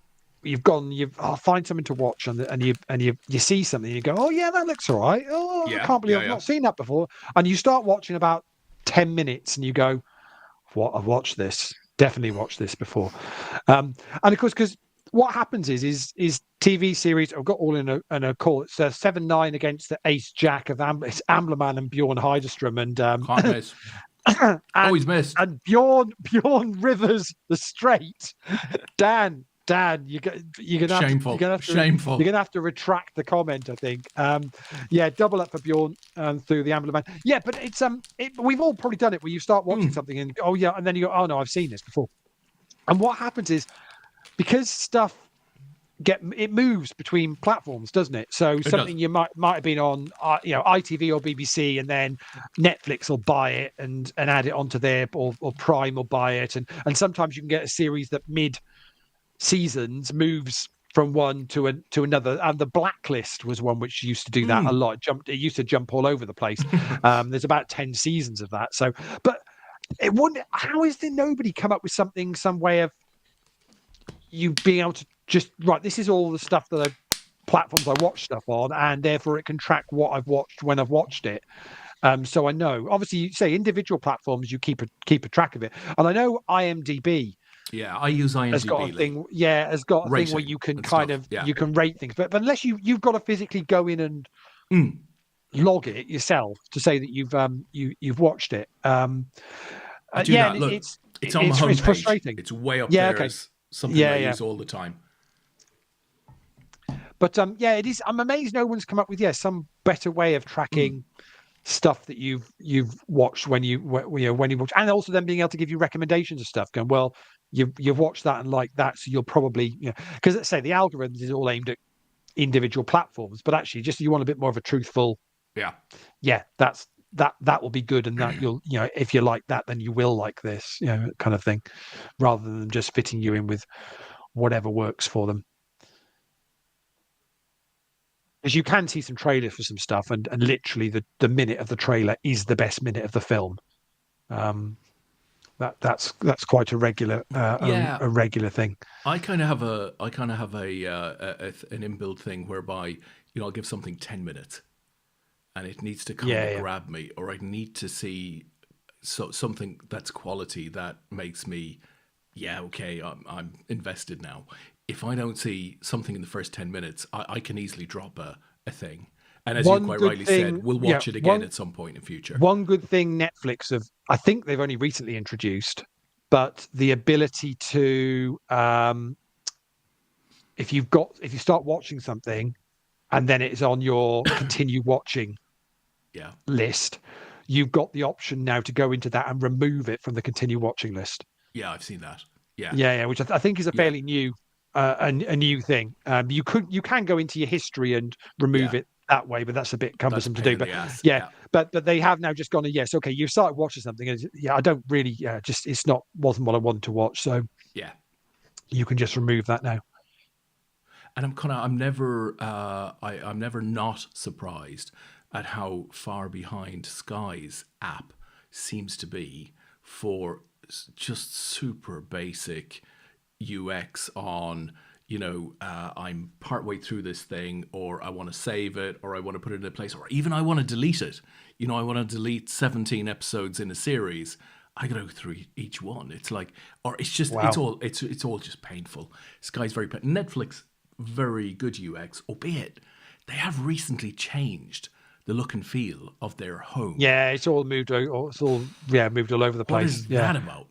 I don't have. We have now TV, so we just So you get stream. it It's on basically, which through the basically is we just Sky something. stream Sky, so we don't record anything on Sky. So it's basically just all what's available on streaming. It's terrible. Um, yeah, but it is frustrating. But it could do with see, Apple tries to put it all in one place for you, but that gets confusing as well. So they try and bring everything into one platform for you to see what's. But it doesn't Yeah. really work very very well for you, to say the least. So Dan's in the chat saying, anyone seen Stephen Jones, the WSOP main event runner-up, is in the final 6 of the Squid Games. So the Squid Games is No. this Squid Games challenge thing, isn't it? So it's not Yeah. actually Squid Games. No. I've not watched any of this. Have you watched any of this? The actual where it's like it's members of the public No, actually no, no, no. I doing mean, the games. I've seen the show and trailers and stuff like that, Okay, no, I've not watched it. So, but no, didn't know that. Wow, well, I knew something as he silly was as in that it because could I'd seen. incentivize me to Yeah, have a look. I knew he was in it because I'd seen some press stuff about that. But as I say, I've not really watched. I'd caught a couple of the games on Gogglebox on a Friday night. So and kind of realised, yeah, it seems a fairly random thing. I'm not sure how much skill. There's probably as much skill in that, Dan, as there was in your poker about 5 minutes ago. Wow. So yeah. Dear, oh dear. So we're starting to see, as the blinds go up, we're starting to see now a few players that are starting to get down into that danger zone. The Ambler man has got 14 bigs, and we're currently, or we're not, but we will be watching a hand with Rhubarb in it. He's got 12 bigs behind, 25 bigs in the middle, up against our chip leader, MRG, who puts him all in. And Rhubarb makes the call and has got ace queen to go with the 2 queens and the 2 sixes on the board. So Dan says for season 3, best ended. To be honest, Dan, I think you'd be awesome on on that. And obviously, with your recent performances back on stage, you feel like you want a bit more of that limelight. Nothing wrong with that in the Amen. slightest. I'm going to Yeah, send so in I my. was going to say Rhubarb was one of the ones that was going to be down around 15 bigs, but now he's back up to 49 bigs. So I guess Forking Hell is the next one who's got 20 bigs. So Amblerman's got 14, Forking Hell's got 20. So yeah, we're starting to see a few players say just drifting down into that danger zone where they're going to need to think about doing something. Leigh, I was going to say for my season 3 audition tape, I was going to send in a video of me ferociously licking a ginger nut, but then I thought that doesn't sound quite right. I don't know whether it's right for Squid Games. Although who knows? Some of the games they do. It all seems a bit. It's another one of those kind of. It's quite produced to because it's entertaining. It's like the Traitors. It's any of those things. They're quite well produced to get some jeopardy out of it. And they'll do so. The rules can be switched around to suit. Amblerman is all in. 2 to get through. First of all, Bjorn and then Bob. Bjorn's made the call. Ace Jack versus sixes. Six are at risk. There's diamonds out there though as well. Hits a 6 on the turn. Wow. We'll just we'll give it 30 seconds before Dan writes something in the chat. Just quickly mute Dan. Mute Dan. Yeah. Wowzers. Amblerman. I mean, it was a good flop. Gave options. The turn was even better.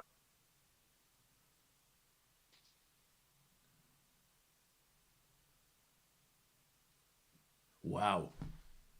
Just looking at the top 10 betting events of the last 7 days, Leigh. 8 of them, tennis. Really? Yeah, in France. But a very nice 21% margin on the week. Sweet. Why tennis? Why tennis in France? It's just big. It's big. It's big on our site. Tennis. The two biggest events for turnover. Alcaraz against Sinner was number 1, and Alcaraz, I mean, crikey, is that not literally Is that not literally every final now? Is Alcaraz versus Sinner? Mm-hmm. It's just, I dread to think how many finals have they played against each other in 2025. It'd be interesting to see how that. They obviously are the next Nadal and whoever, and but does it not feel like it needs a third and a fourth to mix it up? Because the thing with the Djokovic, Nadal, who else was in that? Well, I suppose you could argue Federer, I guess. Federer definitely was, and you could argue, I suppose, Murray was the fourth earlier in that. Yeah. Ace 10 versus Queen 5. Don't bust anybody. MRG there. If it's just the two of them, it will get boring at some point. As good as they are, and as good as their matches are, it's just it's those two in the final again. Yeah, great. Well, the unfortunate thing is, I can't particularly warm to either of them, if I'm honest, in the way that I might have done for a Djokovic or certainly an Andy Murray, right? But I look at the numbers; they're indisputable. They are playing at a ridiculously high level, arguably a higher level than when the other four were dominating for all the time. It is just phenomenal tennis to watch. But again, at some point, it's just like, well, okay, it's boring, those two again. Yeah. But somebody else is likely to break through. I mean, that could happen. And of course, with tennis, there's so much in play action. What, from a betting point of view? Yeah. Okay. Sets, points, stuff like that. It's all in play. I would say in a much bigger way than even football. The top football event, as you might expect, France-Ukraine, came in at number 4, and event number 10 was Italy against Norway. With football these days, the betting is more around how long the ball's going to be in play, isn't it? Ace Jack versus Ace 10, and it's fucking hell getting a double up through pairs 27. Tricky one for Paul there, unfortunately. But yeah, there was a really good article about the ball in play and how much the long throws are impacting, and this, that, and the other. And I was talking to Natalie about it because Burnley got mentioned as being one of the teams that take a long time to take their goal kicks. And there was one game where they'd spent 12 minutes taking goal kicks in a game, which was just ridiculous. And one of the suggestions was, what do you think of this? Was that you switch it to so FIFA want to get 60 minutes. They want the ball in play for 60 minutes. So there's talk saying, well, why not make it 2 halves of 30 minutes, but when the ball's out of play, the clock stops. Yeah. And running football like that. Ace Queen versus Ace King. It's the Ace Queen at risk. It's our chip leader's got the Ace King. Queen on the flop for hold just once, but runner hearts for Wow. MRG, and we're going to lose Hold Just Once, Wow. who was the short stack there. Busts, and MRG Big takes game. another bounty. Big bounty though, because Hold Just Once was the biggest bounty before that hand. So yeah, huge bounty for MRG on that one. Picked up 40 quid for that bounty win there, Oh, for that one nice. bust out. Yeah, when you get somebody that's had a really good run early on Yeah. in the tournament and picked up some bounties on their head, and then Yeah. loses a few hands and all of a sudden becomes the target. I'm liking my ace three there. Major one, absolutely, for MRG. And so we are down to 9, so we are 1 off the money. So we've got a 4-handed table here, which is MRG and Pears and Rhubarb. They're first, second, and third in the chips, all on that one table there on table 4. And the table with 5, it's Colin McGrain is the chip leader on that one, but he's got 35 bigs. You say the chip leader on that table has got pretty much the same as the short stack on the other one. There's like 3 bigs between them, so crazy split of the chips at the moment. So Twist makes a point. Would it, if would it turn into an American football game where it lasted over 3 hours? I don't know whether it would. I suppose the trouble is if you stop in the clock, does that then allow players to then properly take their time, which might actually work against it? Because ultimately the whole point of football is it's supposed to be a bit of a fast and furious game and a little bit non-stop. But say the interesting article on the BBC was just talking, say it had all the stats for it. It was just I couldn't quite believe how much time was spent. Just watching somebody set up for a corner or a free kick or a throw in or whatever, just insane. And to think that a third of the 90 minutes is spent with the ball out of play, seems crazy. We are hand for hand, so whilst we've got 9 players, once we bust one, we'll be on a final table and they'll all be in the money. So we are going to be hand for hand for a little while that happens.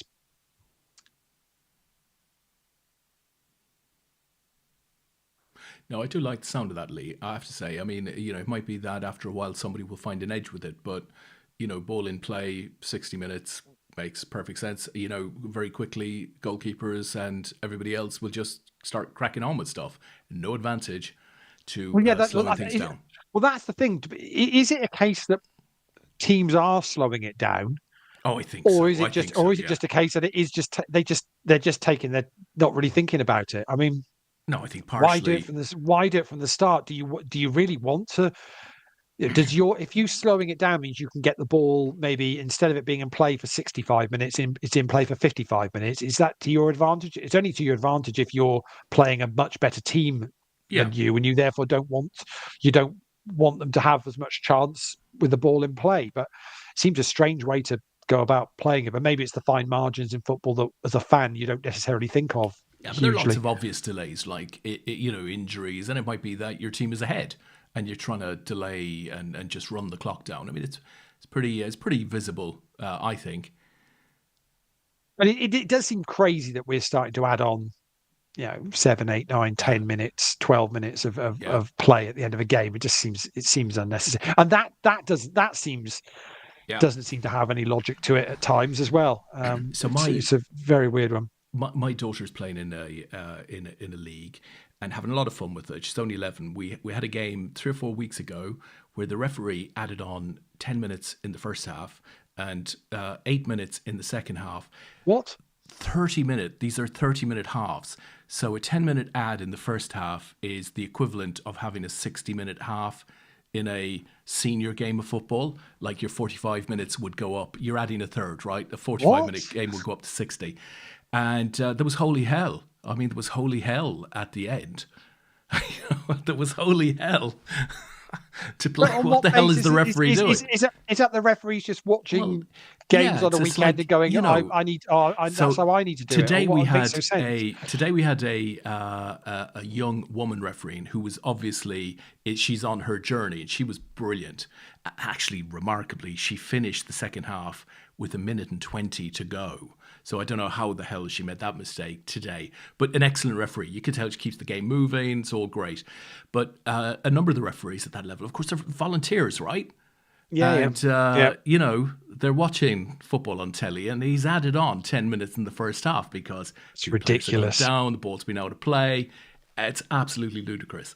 And it created a lot of upset, remarkably. Well, yeah, you could understand going, well, I'll add a couple of minutes on for that, but 10 minutes in a Yeah. 30-minute game seems It's completely against ridiculous. the spirit of an under 12 league Yeah, game. Completely yeah, against the spirit of it. seems ridiculous. Paul's all in here after a raise from fucking hell to three bigs, gets that one through. Short stack here now is Bob Mouse with 15 bigs. Leigh, We'll hang on this table a minute because we've got yeah. Pairs and MRG checking down that flop. Another 7 on the turn.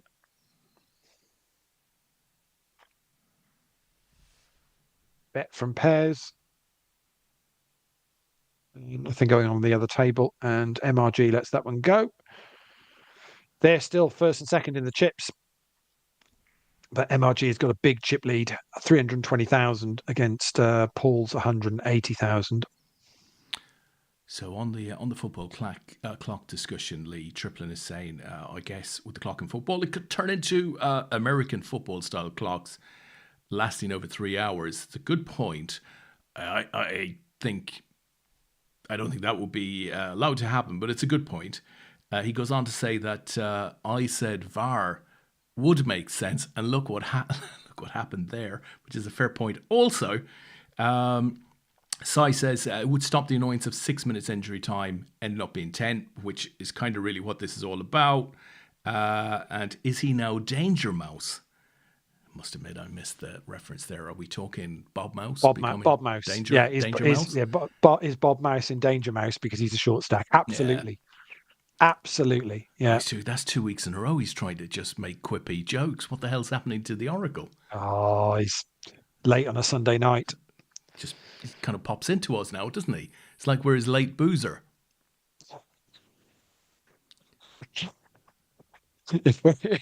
If we're Simon's late boozer on a Sunday night, it's bad. It's bad. Me. Yeah, so that's not good. I'm surprised he's not been at the WSOP circuit event for the weekend. Well, he might have been, Leigh. He might have been. Might be just arriving back now. Huge numbers there. Congratulations to all the guys at Dusseldorf. It's the first weekend of it, so the main event's next weekend. But massive numbers there for the mini main. Congratulations to all of those guys. I'm sure actually is it the mini main or the opener. I'm not sure which one they call it, but it's the smaller of the two. But phenomenal numbers. So well done to all the guys there. It looks like it was a packed out Dusseldorf for the weekend. And we're still hand for hand here. And little hand brewing between Rhubarb and 4 King L, who fires out a little bet on the river. Let's see whether Andrew is going to... He does make the call. And an ace-jack shown, which is good jacks enough. Yeah. Simon wants to know, Leigh, do you have any port? Any ports in a storm? I guess that's us on a Sunday night, eh? He did say, yeah, they smashed the guarantee. Bob says, I bubbled last week, so give me a break. Bob's having to listen to us tonight. He bubbled last week. Give him a break. And Goose Hammy says, hi. Hi, Goose Hammy. I'm guessing you're not a regular viewer. Welcome.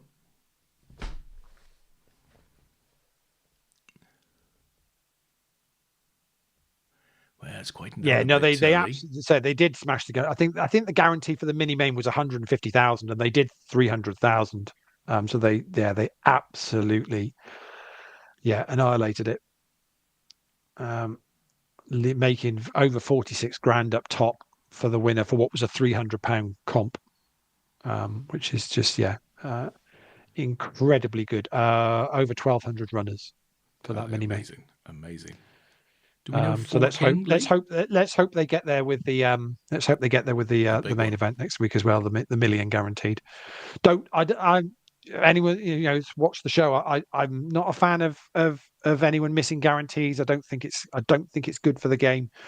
So my view is if sites are putting up guarantees, Ace King versus Ace 7, it's the Ace King at risk, and we could be losing Bob on the bubble again. Oh.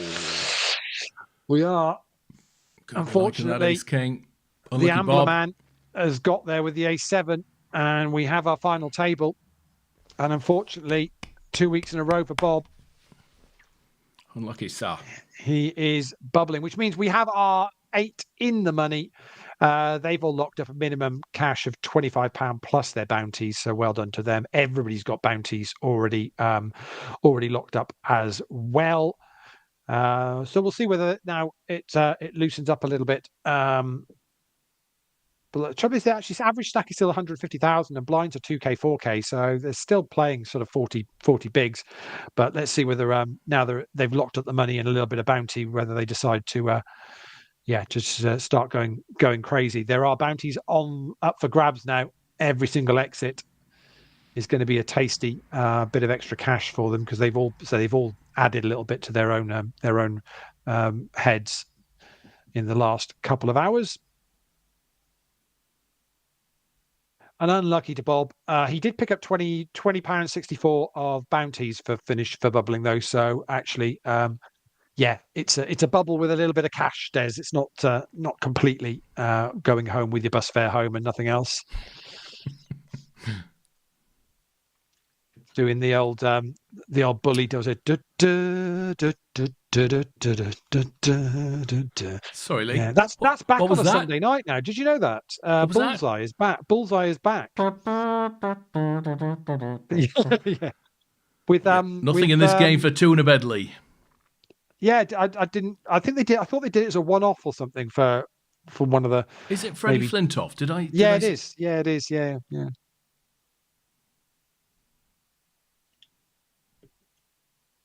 I used to love seeing like the random John, a pro from, Gloucestershire, who comes in and throws like a 70.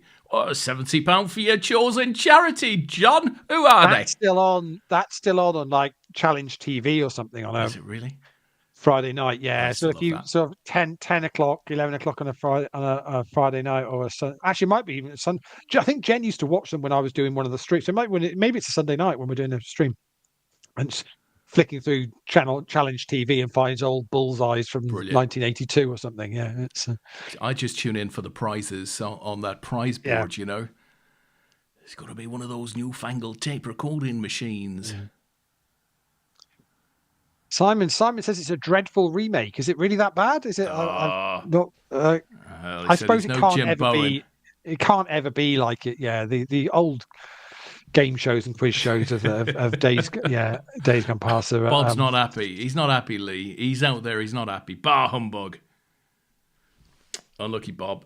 He's not. Yeah, it's not. Freddie Flintoff's not good. He's not enough of a misogynist to make it work. It doesn't. It needs to be a bit more sexist with a female, contestants. It doesn't really. Jim work. Was never sexist, was he? Oh goodness me! Was he? Oh no! Was he? Yeah. I can't remember. Just a touch. He didn't touch, did he? I don't remember any of that. Oh no! Yeah, he wasn't great. But it was. I suppose it was TV of an era, wasn't it? Yeah. Talking about TV of an era, Simon says just binged Blue Lights. Did you watch, Des? I don't know. I don't think I've watched Blue Lights.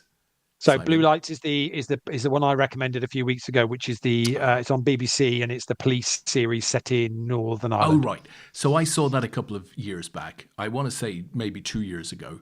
Yeah, it's been about 2 or 3 seasons of it. So so there's been a few seasons of it. So yeah. And I remember thinking it was pretty good, pretty authentic. It seemed. Yeah. No, it's very good series.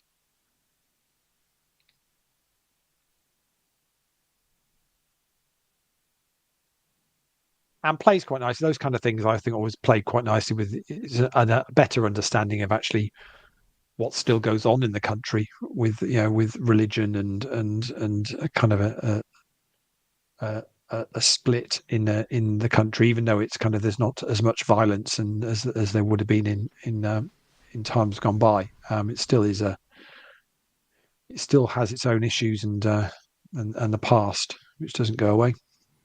No, you bet. You bet. Sai comes back and says,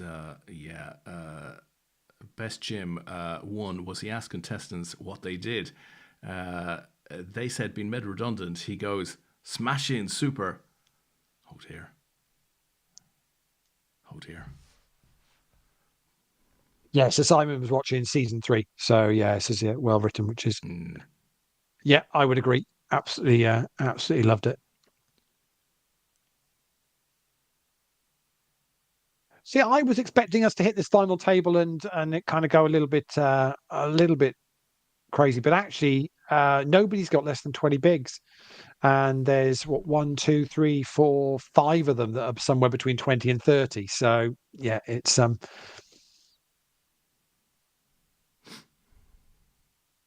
nobody's going to give their bounty up easy, I don't think. So prize-wise, mentioned it was £25 plus the bounties for 8th. It's 280 up top plus the bounties, and obviously those bounties get big because when you knock somebody out, you get a chunk of their bounty paid in to you, and then the rest is put on your head. So that's how the progressive knockouts work. So we obviously still got some huge bounties to be paid. As I mentioned, when was it MRG knocked out Hull just once, that was like £40 that they picked up just for knocking the one player out. And you could have a situation here where Hull just once, who didn't make the money, finished in 10th, could end up taking home more money than some of these guys on this final table. Remarkable. Yeah.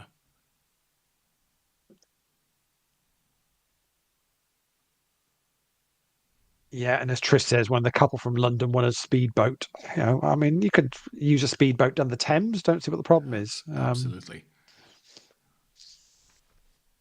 You use that speedboat in one of the many some of that parks stuff that London has. It was proper cutting edge prizes though back in the day. I don't even know what they do. Isn't everything's advertised these days though, isn't it now? So with these prizes on game shows, it's all like, oh, sponsored by. Yeah. It's all product placement, isn't it? It's all. Steve saying, oh my God, old bullseye. The questions are amazing. Current affairs questions are more like history questions, which is a very good point. Yeah. Look at what you could have won. Indeed. I should look up some of those, and we'll have to do it on the show. Yeah, we'll have to do something. It's the bedside tea cozy. I'm up for doing an APAT show Christmas quiz if there's interest. Oh, yes. I am quite happy to find one of the Sundays before Christmas, and we'll do an APAT show Christmas quiz on a Sunday night. Can we tie it in with the Hearts of Queens kind of raffle thing? I just think that could be a wonderful. I've not spoken.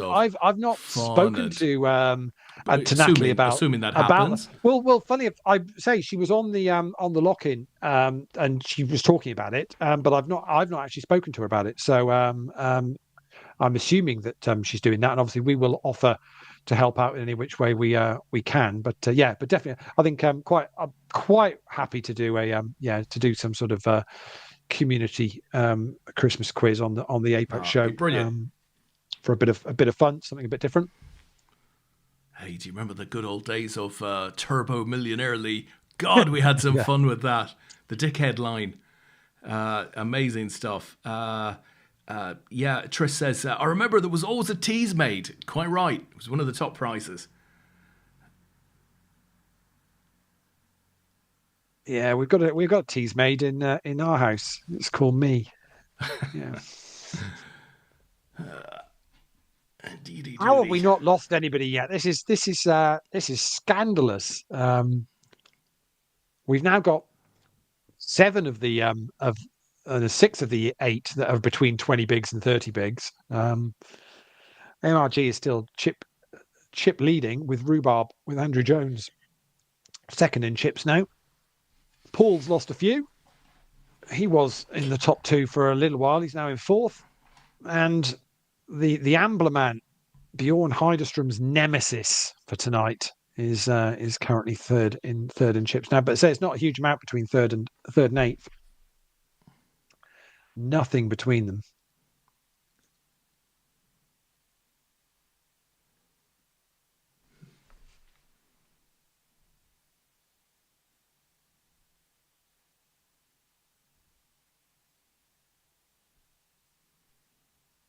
So yeah, if you are in London this week, don't forget we have got the daily satellites running. You don't say doesn't have to be used for a main event, so you can win their £140 seats. I think it's 20 plus 5. I think is the satellite for it, which is pretty cool for a live satellite, to be honest.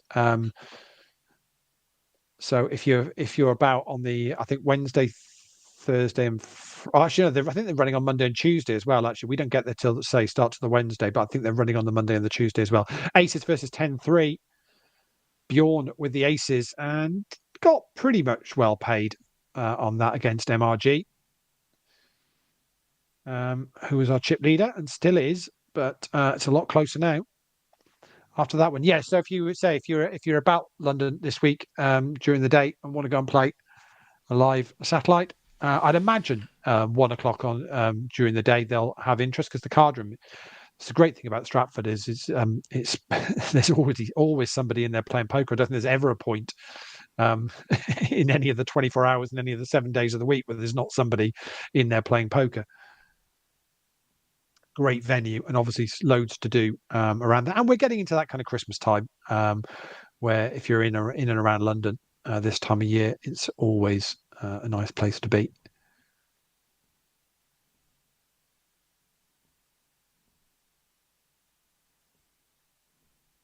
And if you want to leave it right up to Christmas, as I said, I will be. I'm heading back up again the weekend before Christmas for the final party poker leg at Genting, which should be a lot of fun. So once we get squads out the way in December,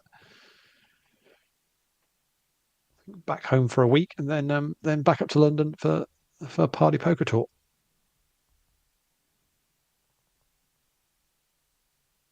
For anyone that's not doing Prague or the Caribbean or Vegas, still can't believe that they clash all of those. It's a ridiculous situation. Also seems a bizarre time of year to do it.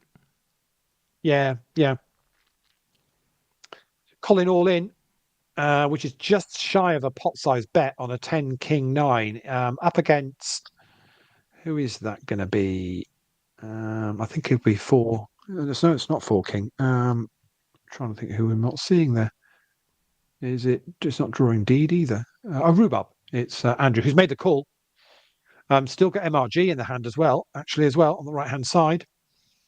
Gets out the way. Aces versus King 3. And it's going to be a double up for Colin. And Rhubarb, who was second in chips, takes a huge dent, half his stack gone. And Colin is our new chip leader. Wow.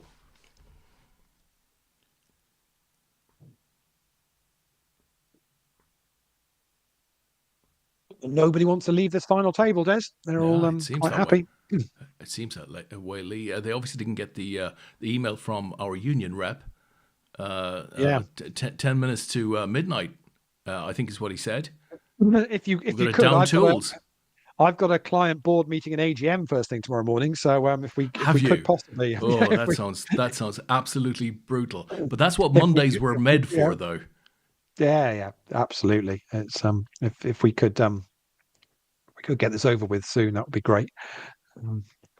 Luckily it's a nice client, and everything's already signed off. To be honest, we're just going through the motions, so all is good.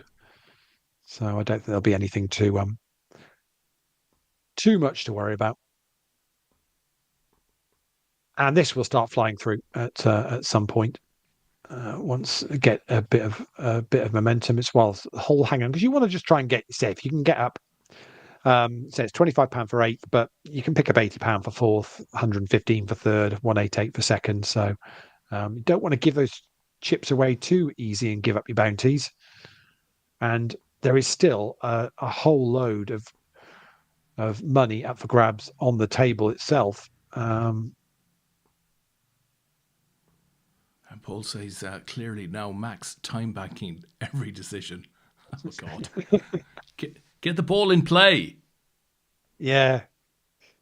Stop with the long throws. Yeah. Is he toweling down the ball again? He's No toweling down the towels. ball, Lee.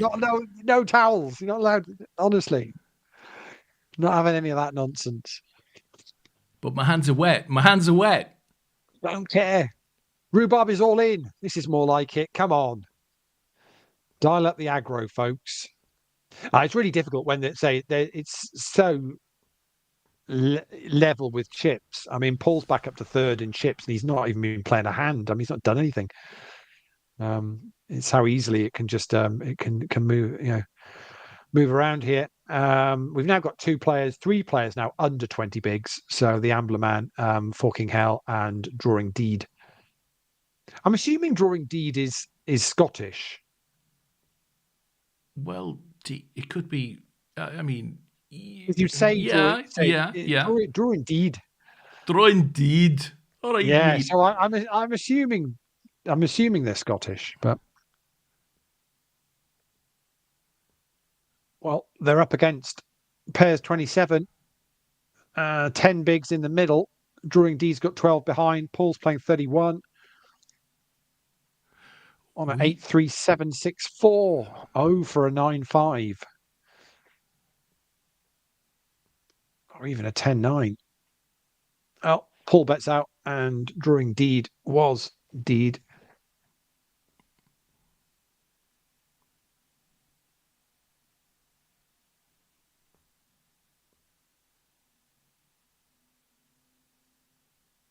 Raise from Amblerman under the gun.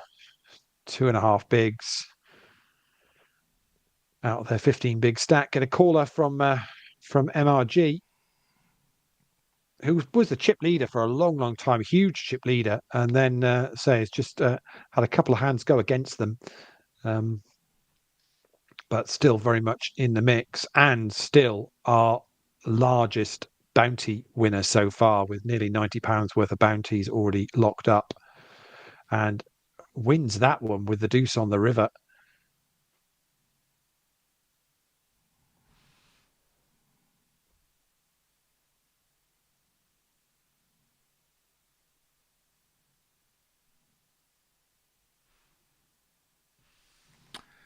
So Steve said, is that Colin McCarthy, a.k.a. Oh Boy? If it is, then I'm all in for him to win. Colin is a great guy. If not him, then not. No, Ace Jack versus King Queen. It's the Ace Jack at risk of the Ambler Man, and both hit on the flop. Wow. But Paul hit the king, and it's going to be a knockout. We lose the Ambler Man in 8th place, and Paul becomes our chip leader on this final table with 7 left. I mean, it's pretty much his to lose now, I would say, Des, wouldn't you? He's in pole position now, Lee. Really, to be honest, absolutely. Can't see anyone, unless there's any Scottish playing, I can't see Paul losing it from here. Or Irish, Lee, unless there's any Irish playing. It's not Colin McCarthy, Stephen. So no would be. Is it? I think it's Colin McGrain, isn't it? Colin McGrain, yeah. Yeah. Who was a long time APAT player, played many, many years ago.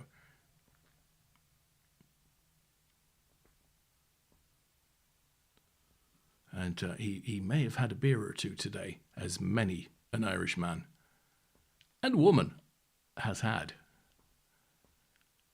That's been a good sporting weekend. It's been a great sporting weekend, yeah. And talking of good sporting weekends, whilst we're in London next weekend, I've got to work out how I'm going to watch this. It's the Vegas, right? The Vegas Grand Prix next weekend. So yeah, I'm going to have to find a place. Well, actually, the casino is the obvious place to watch it. The bar in the casino, I think, would be Should be a lively spot for that. I think Paul's sticking two fingers up at us, Des. I think, to be honest, which Let's have a look, seems Leigh. very Just have rude. a look To at be that. honest, very rude. Indeed, he does. Yeah, Indeed, he does. yeah, absolutely. Completely unnecessary. To be Well, honest, but Colin is saying, "Come on, the lads." I know that's what he means there. yeah. But yeah, so will be interesting because obviously 3 races left to go in the Formula One, and Vegas could have a serious sway in how it Yeah. pans out. How well Lando Norris has done, Leigh, over the last 5 or 6 races seems to have found a maturity that he has been missing. I think for the last season and a half, he just seems to have found it. Perhaps because, He's reduced the mistakes, and yeah, Piastri's just seen mistakes. yeah, but Yeah, that's that coming maturity in all thing, the time. right? Yeah, I yeah, think possibly. maybe Yeah. he looked, some races back and thought, well, this has gotten away from me here, and therefore kind of nothing to lose now.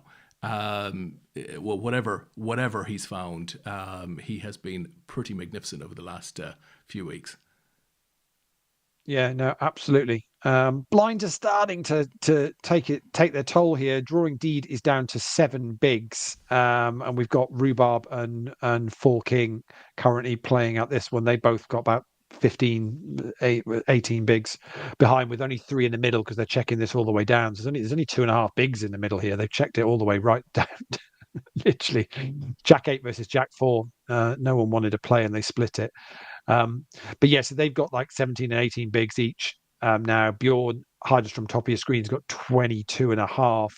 So they're the 4 really struggling. The other 3 sort of 40 bigs, 42, 51. So Rhubarb is all in and gets called Ace King versus Ace King, Ah, unless we're going to see clubs. Oh no. oh.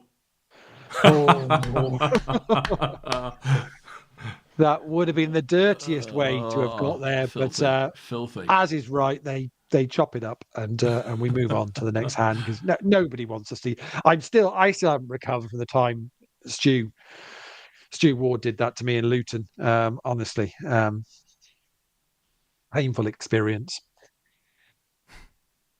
Really was. Luckily, he went on to win the event, so all's good. He took your medal, Leigh. Yeah, absolutely. Never won an individual medal with APAT. Didn't you? Oh, Don't think so. Live, no. I think the only one. No. Kings versus Team. Sevens. Yeah, Kings versus Sevens, and we're going to lose Rhubarb. Bang! Colin takes the pot, takes the KO, and becomes our new chip leader. Lucky Andrew. And we're down to 6. Andrew picks up £33, 32 in prizes, and £20 in bounty. So 53 for his trouble. The Ambler man should have said picked up 49 in total, pretty much 25 of payout and 24 in bounties. Yeah, no, I think it's only. I think the only live team, APAT medal would be the when playing for the APAT team. Yeah. Yeah.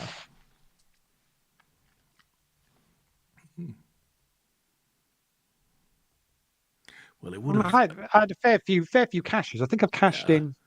I cashed in sort of 4 Europeans in a row, I think. Wow. Well, it was clearly just a matter of time, Leigh, before we scooped you off of the floor. But yeah, as far as medals, apart from the team event, where I'd say, to be fair, it was the rest of the team that did the work there. I just brought them together. Oh, you just compiled them, but that's quite the job, isn't it? Not easy to do. Was that 20? Was that 2009? Actually, Bury New Road, right? It's a great event. It would have been Bury New Road. So whether it would have been, probably would have been the second. So was the first one in 2008 in Luton, or no Blackpool? No, we'd won Blackpool. Bristol won. That must have been 2007. No, it must have been 8. So 2009 in Bury New Road. Did you not do one? You would have done one in season 1, did you? Was it not like? No, we didn't do a UK team in season 1. Not. And I want to say the one in 2010, season 3, was won by the London Poker Meetup, and I remember presenting that trophy. But I don't think we won APAT didn't win the second one of the team event, did we? Maybe we did. Oh, I think maybe we did. I think he might have. Maybe we did win the Second or second one. third.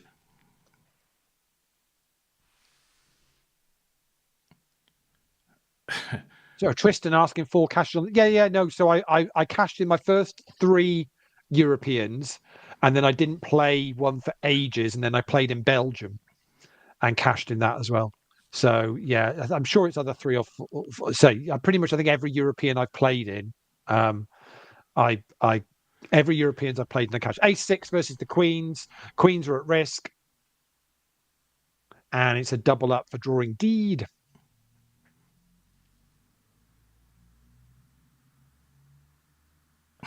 We're all now looking to trouble check the dates of the. Tris is saying, "I call. Someone get the list out. I want to see that on paper." He's saying. Crikey, people aren't trusting these days, are they? Honestly, goodness me. Have you seen that? There's a guy on Twitter that calls out footballers for stuff that they claim that they were playing in. Yeah, it's very, very good. Very good. I think he's a Chelsea fan. But yeah, he calls out. Yeah, so they play. Oh yeah, I was playing in that team when something happened. It's like, no, you weren't. And all this kind of stuff. Yeah. It's very, very good. So we won the team event in 2010, January 2010. Oh, there you go. Yeah. So that would have been I can't recall. Was it the first event of season 4 or the last event of season 3? Yeah, difficult to say. So very good. I finished. So Tris, you ready to make notes? Here we go. Right. I finished 23rd in 2007 Europeans in Luton. Average. I finished 13th in the Europeans the following year, 2008 in Wiener Neustadt. I finished 11th in the Europeans in 2009 in Luton again. Trending up. And then I didn't play it again until 2017 in Belgium, and I finished 29th and cashed then. So four in a row. Wow, that is impressive. The only 4 times I played it. So yeah, my Hendon mob is not great. It's heavily balanced by 1 or 2 events. But the good ones, though, Leigh, they are good ones. Well, yeah, but I mean, if you think that I hardly played. Yeah, I was going to say, you haven't really played for many years. I stopped playing APAT in 2010 when we won the team event. I played in Belgium because we were over there on a bit of a trip, and we would play just as drawing deed is all in here. Let's see whether he can get this one through. No, going to get called by the aces but he's got outs and not going to get there, and we're going to lose drawing deed in 6th place as players go on a break because we're 5 to the hour, and Paul picks up another bounty. So 2010 was kind of my last time I really played any APAT, apart from just the Belgian one was a bit of a one-off. And then I didn't really. I sort of had a few cashes after sort of the Wembley event in 2013 till going to Vegas in 2017, and then I've hardly really played anything then for the last few years, and then my last 3 cashes have all been at the Irish Open the last 2 years. Just pretty much over at the Irish Open, I've cashed in what I played this year. Oh no, actually no. I did play one other side event this year, so I cashed in the main and played one side event. So, but the year before, the 2 that I played, the mini and the Liam Flood, that I bought in for. Oh no, I played the main because I satellited in, so that's a slight lie as well, actually. So I probably cashed in about half of the Irish Opens in the last 2 years that I've played, events that I've played. Pretty damn impressive, Leigh. It makes you wonder how much you actually missed out on by doing the APAT thing as opposed to actually going on and just playing a regular kind of schedule of events. Tris goes on to say, I'd have loved to have played it. I mean, Tom and I talk about this all the time.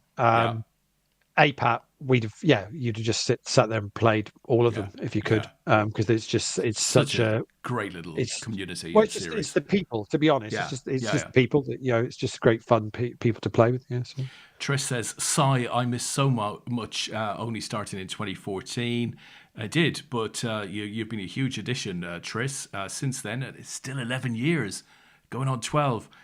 Dan probably accurately says I came 927th in the Moldovan APAT online. No one else can say that. It's a good point. Very true. Steve 41, one of the first online events that we did. Can I just say, Trish shouldn't, right? So Trish says, "Oh, I missed so much only playing since 2014." Yeah, okay, right. Actually, that's a lie because his first APAT cash was in January 2013. So there's a year back. Tell you what he missed, Lee. So that's a lie, right? Are you ready for this then? Right? Yeah. I'm on Tristan's Hender Mob. Okay, so luckily, it's got the little APAT logo on it because otherwise this would take a while.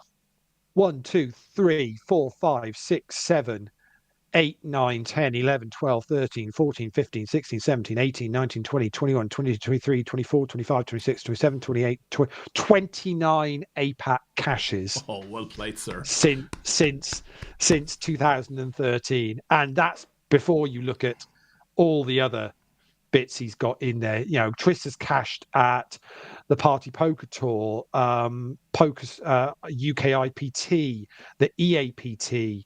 What else have we got? The Irish Poker Tour, Asper's Summer Festival, European Poker Tour, London, WSOP Online, Hender Mob Championship. There's one that didn't even have the APAT flag on, and he's cashed in that 888 Poker Live. He's cashed in. Absolutely loads of cashes in total. Currently, he is $1,500 shy of $100,000 of live tournament earnings. Yeah, amazing. For someone that's playing recreational poker. Incredible stuff. But his biggest cash, $14,000. Do you know what that was for? APAT World Championships. WCOEP 2014? No, it wasn't. That was actually for finishing third at the 888 Poker Live in London. He won £11,000 for that. I'm not sure how much he won for his World Championship was $7,500 back in 2014. That was back in the days when we didn't quite have as many runners then, and obviously it was a lower buy-in back then, because that was 100 plus. That was 100 plus 10. That WCOEP win. But it would have been a decent number of runners. 332. So decent. Not bad at all. He does go on to say, Lee, can I mention I've got to pick up 2 medals at the weekend. Nice. Dan says, just checked. My first APAC cash was 2011, winning the team event in Luton. Very nice. Steve 40 goes on to boast, I have to say, as the current reigning online San Marino in 2006 online champion. About 350 runners with a $10 entry. Maybe 5th gold medal win. Wow. Did I say this was the last online medal? Because next month we're going to do the San Marino online. It feels a long time since we've done it. It feels now is the right time to bring it back. So basically, we're going to bring back the San Marino online championship. And we're going to do it for 50 cents. So that we can get everybody in. We're going to get everybody in. Yeah, feels like we should have a new champion by now of that. Yeah. Dan says second APAT defending the title. Yeah, amazing. And the baby of the group, Lee. The baby of the group is Damien, of course. First APAT cash 2025. Yeah, nothing wrong with that though, is there? That's, we will have. And that. I think I don't know whether Damien's has checked, but I'm pretty sure. They should all be up on the Hender Mob? Up on the Hender Mob now. Flags. I think. Yeah. Flag ahoy. I think they should be. Just trying to double check now, but I'm sure they said they'd put all the Hender Mobs up. Ace King versus Ace 10. Yeah, Ace King versus Ace King. MRG's got the Ace King, and that's going to be good enough. And we're going to see 4 King heading out the door, unfortunately. Good game, sir. And then there were 4. We are on the medal bubble. Yeah, we are medal bubble now. Shh, don't say it, Lee. Sorry, shh. My mistake. Just I mentioned the medal bubble. Yeah, just let them play it out. I was just trying to check whether they had. I'm pretty sure they have done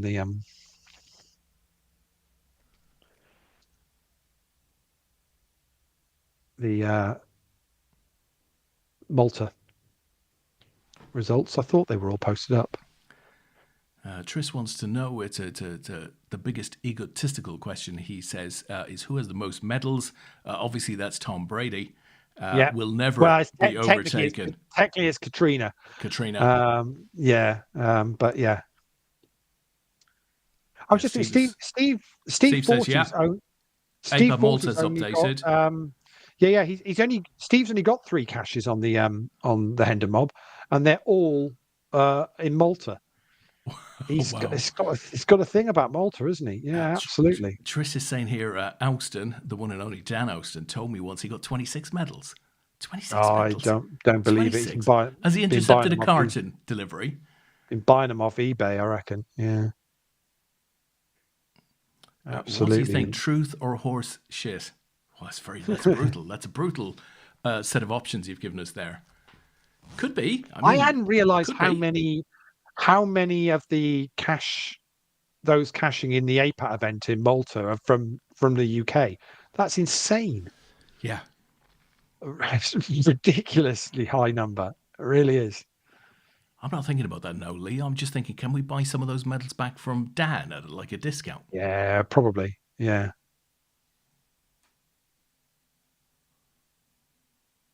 But Damien, not your first ever Hendon Mob cash then, because you actually had a couple. You had a DTD cash last year and Grosvenor 2550 Walsall cash in January. So yeah, but first APAT one, finished 94th in Malta.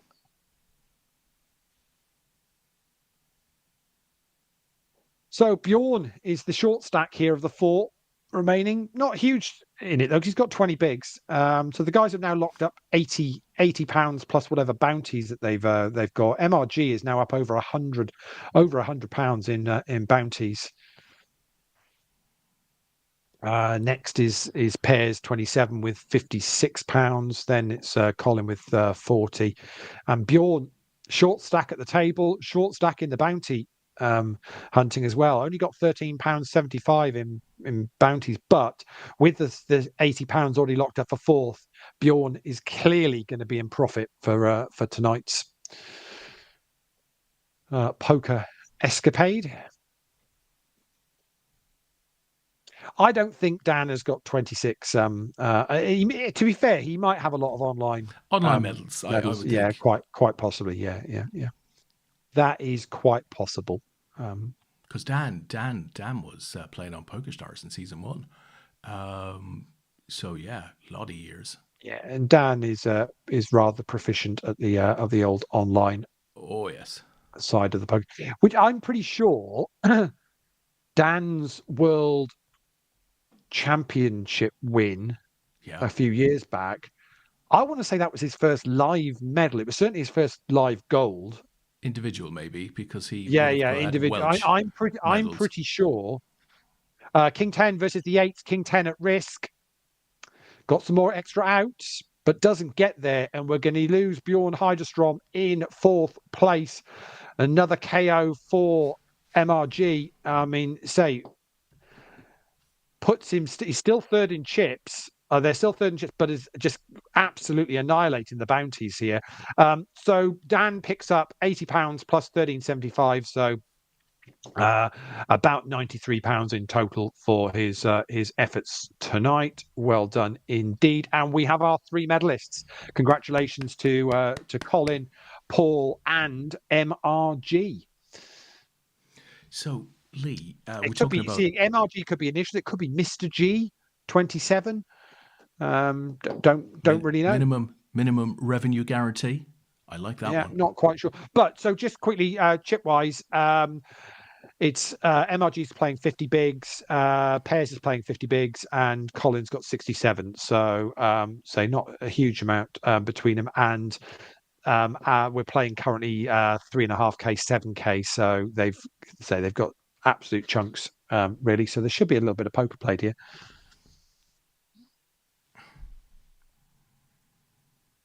Yeah, Dan will have won ones with Wales, obviously, quite a few for that 100% because he's had a number of goals. But I was pretty sure he said that was his first individual live medal. I want to say MRG firing out a pot size bet on this turn, which is like a third of their stack.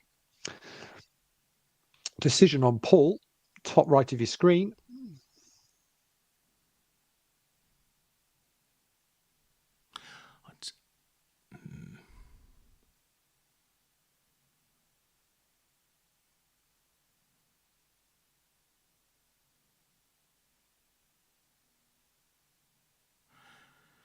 I'll tell you what we'll do, Leigh, for the chat box, right? For shits and giggles, as they say. So we're talking about Dan's live medals. Obviously, it's hard. It's hard to get an APAT national live medal, right? It's tough. It's hard to reach day 2 of an APAT national. It's certainly hard to final table.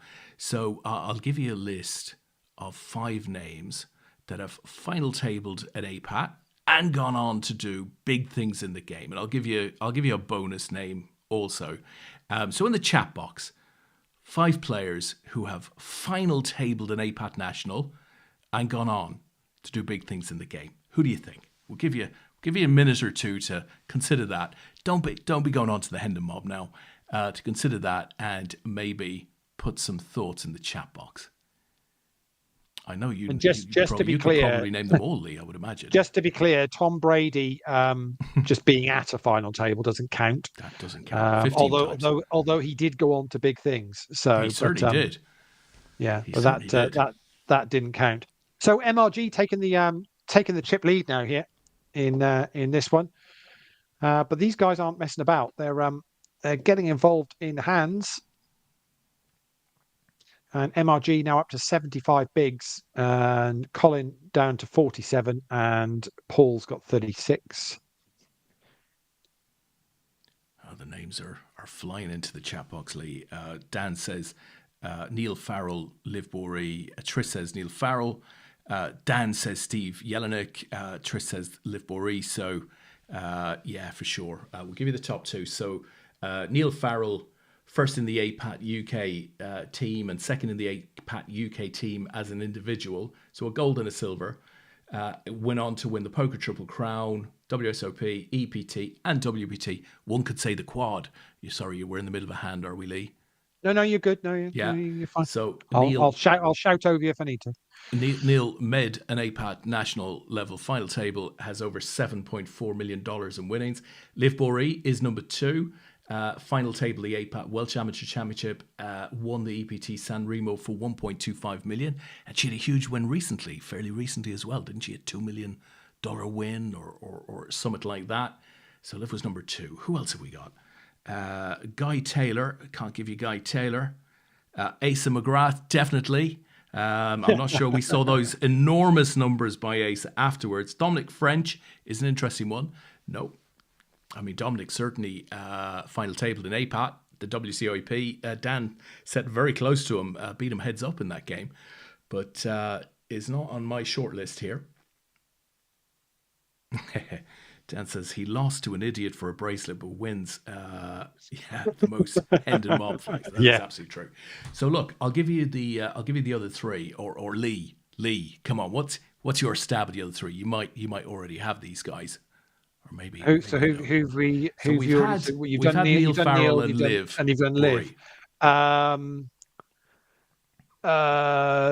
James. Yeah. James, one of them. Yeah. Yeah. James Mitchell.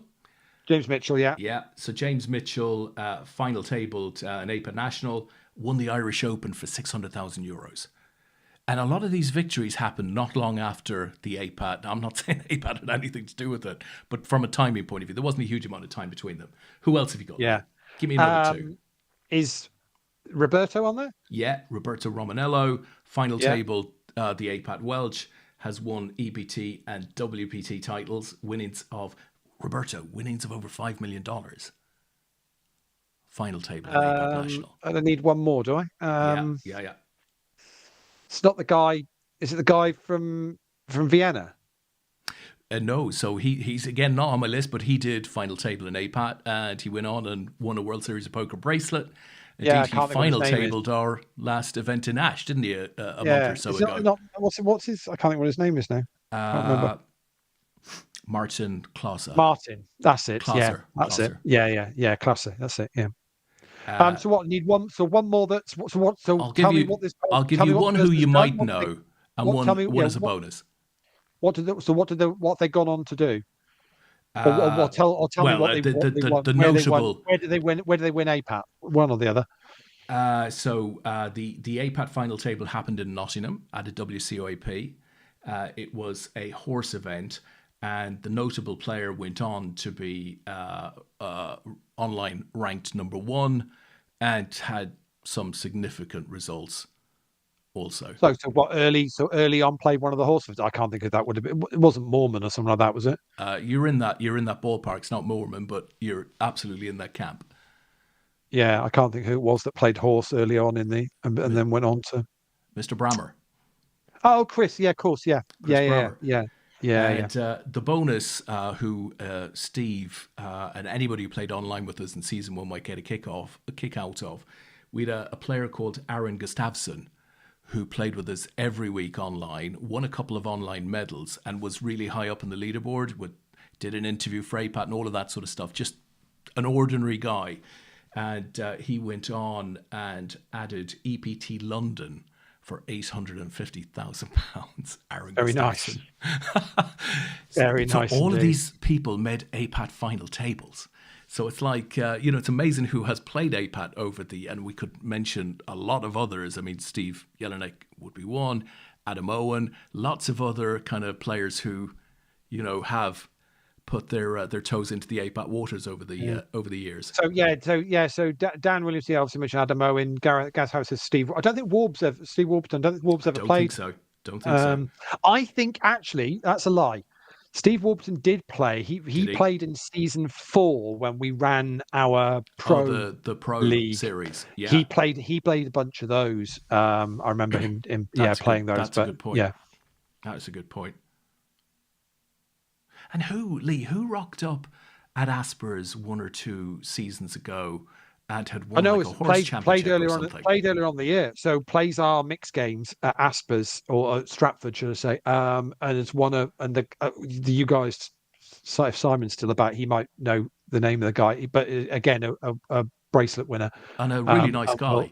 A really nice guy, and rocks up just to play our mixed games because he enjoys playing them. So I can't remember his name, but say there'll be somebody out there that will jog my memory as to who that is. And of course, you've got others with then, some like serious wins. Yeah, there were others. Praz, am I right?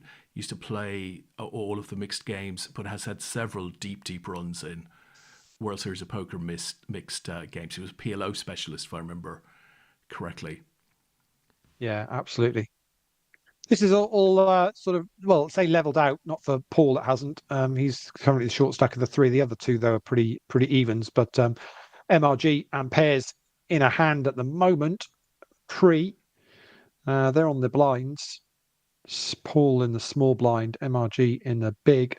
And decision back on Paul, who's made the call here. So there's 16 bigs in the middle. Paul's playing got 24 behind. MRG's got 53. Queen 3-4 with a couple of hearts. Pairs checks it.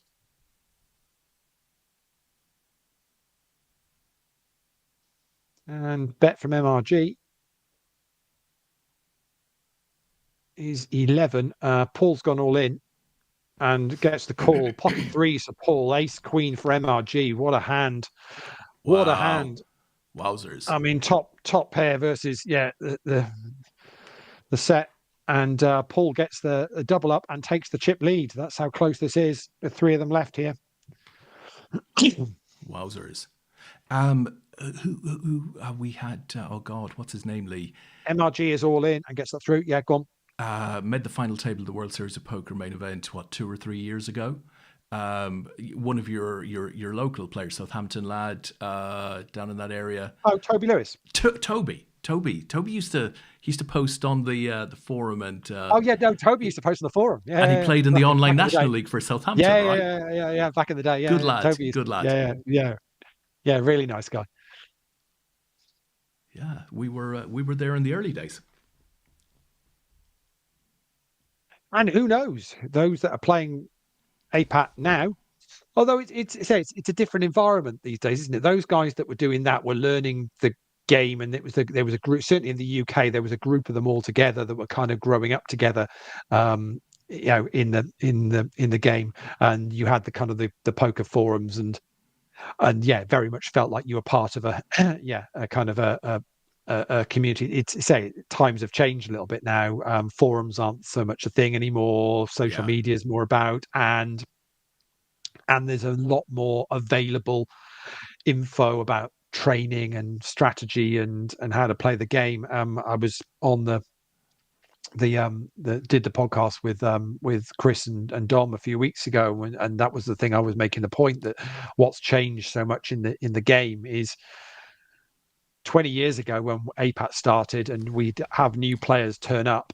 There'd be people that it wouldn't be unusual to have somebody with a little rankings crib sheet on the table with them in a live game, and they'd rock up, and they hadn't maybe played much poker, and kind of it was noticeable. These days you can have somebody that says, I'm playing my first live tournament, and they could have played a couple of million hands yeah, online yeah. before now. Where you still spot them is how they handle poker Yeah, chips and yeah, that kind of live environment. But other than that, gone are the days where people were kind of learning the game together in a live environment. That doesn't happen now. There was a guy, a lad that was playing his first live tournament when I was up in Birmingham, in the kind of the Friday night, the fun comp. He cashed and had a great time. But yeah, you see less and less of that as yeah, being a thing, because people are more confident now yeah. Different in game. in the mechanisms of the game, other than say what you have specifically in a live environment. Yeah, agree. But even you can see any players if they haven't as MRG calls that down, and the Jack of Hearts was good. Uh, Even players that have, if I haven't played for a few years live, and you go and sit down, yeah, it does take a bit to get back used to Yeah, I the feel chips. I rusty. mean, say Yeah. and just kind of what's going on, and you're feeling a little bit when you make it, and until you scoop in that first pot, and and you're stacking up some chips, and you feel like you're back in But it's a weird one. It really is. If you haven't played for a few years for whatever reason, it's just getting back and handling chips Yeah, and feeling comfortable around the table with what's going on. it's quite the thing. Yeah, Steve it is. says APAT was amazing in season one. £75 entry, 2-day event, quality poker. So lucky to get a seat in season one. APAT was my second live event in Newcastle. I remember that early December 2006. Without APAT, I may not have played live. Yeah, absolutely. And pleasingly, +1 subscribe. Indeed. Yeah. No, I wouldn't have. I wouldn't have played live poker if it wasn't for APAT. I mean, I don't go and play now. I've never played in my local casino. I So I've think, never like been a night where I've gone, oh, I'll go down and play some poker or yeah, anything like that. I don't do that. So if I hadn't have stumbled across an APAT advert in one of the one of the poker magazines, and then played, probably was with Blue Square that year, and gone, oh well, I'll play a satellite, because I think I played a little bit of online poker. I would, and then rocked up to Luton that weekend and pretty much just kind of fell in love with the live game and the community and the people. I, I definitely wouldn't have had the last 20 years that I've had yeah. No, it of would have been poker and completely different. traveling and Yeah, seeing places. I never would have probably gone to Vegas or even thought about Yeah. that as being somewhere to go and something to do. Yeah. So it's amazing what APAT's done, and more importantly than all that, it's the people that it's Yeah. that I've made, the friends that I've made in the last 20 years, thanks to an advert in a poker magazine. And I happened to be kind of interested a little bit in that, and I'd already had kind of a trip to the Caribbean as a bit of a random, my first ever live. So APAT wasn't my first ever live event. I'd been fortunate to get to go and do something before that, but not really ever then thought, well, what could I do? And I hadn't gone, oh, I'll go and play local casino or anything like that. I didn't even thought that was a thing, Yeah. really. So APAT really opened that door for me. I So think I think for a lot of the poker curious out there at that time, I think you might still have as Lee did. I think you might still absolutely have had your first live poker experience. I think the point with APAD is that your first live poker experience might not have necessarily been a good one because poker back then was a bit miserable. It was super serious. There were grinders all over the place.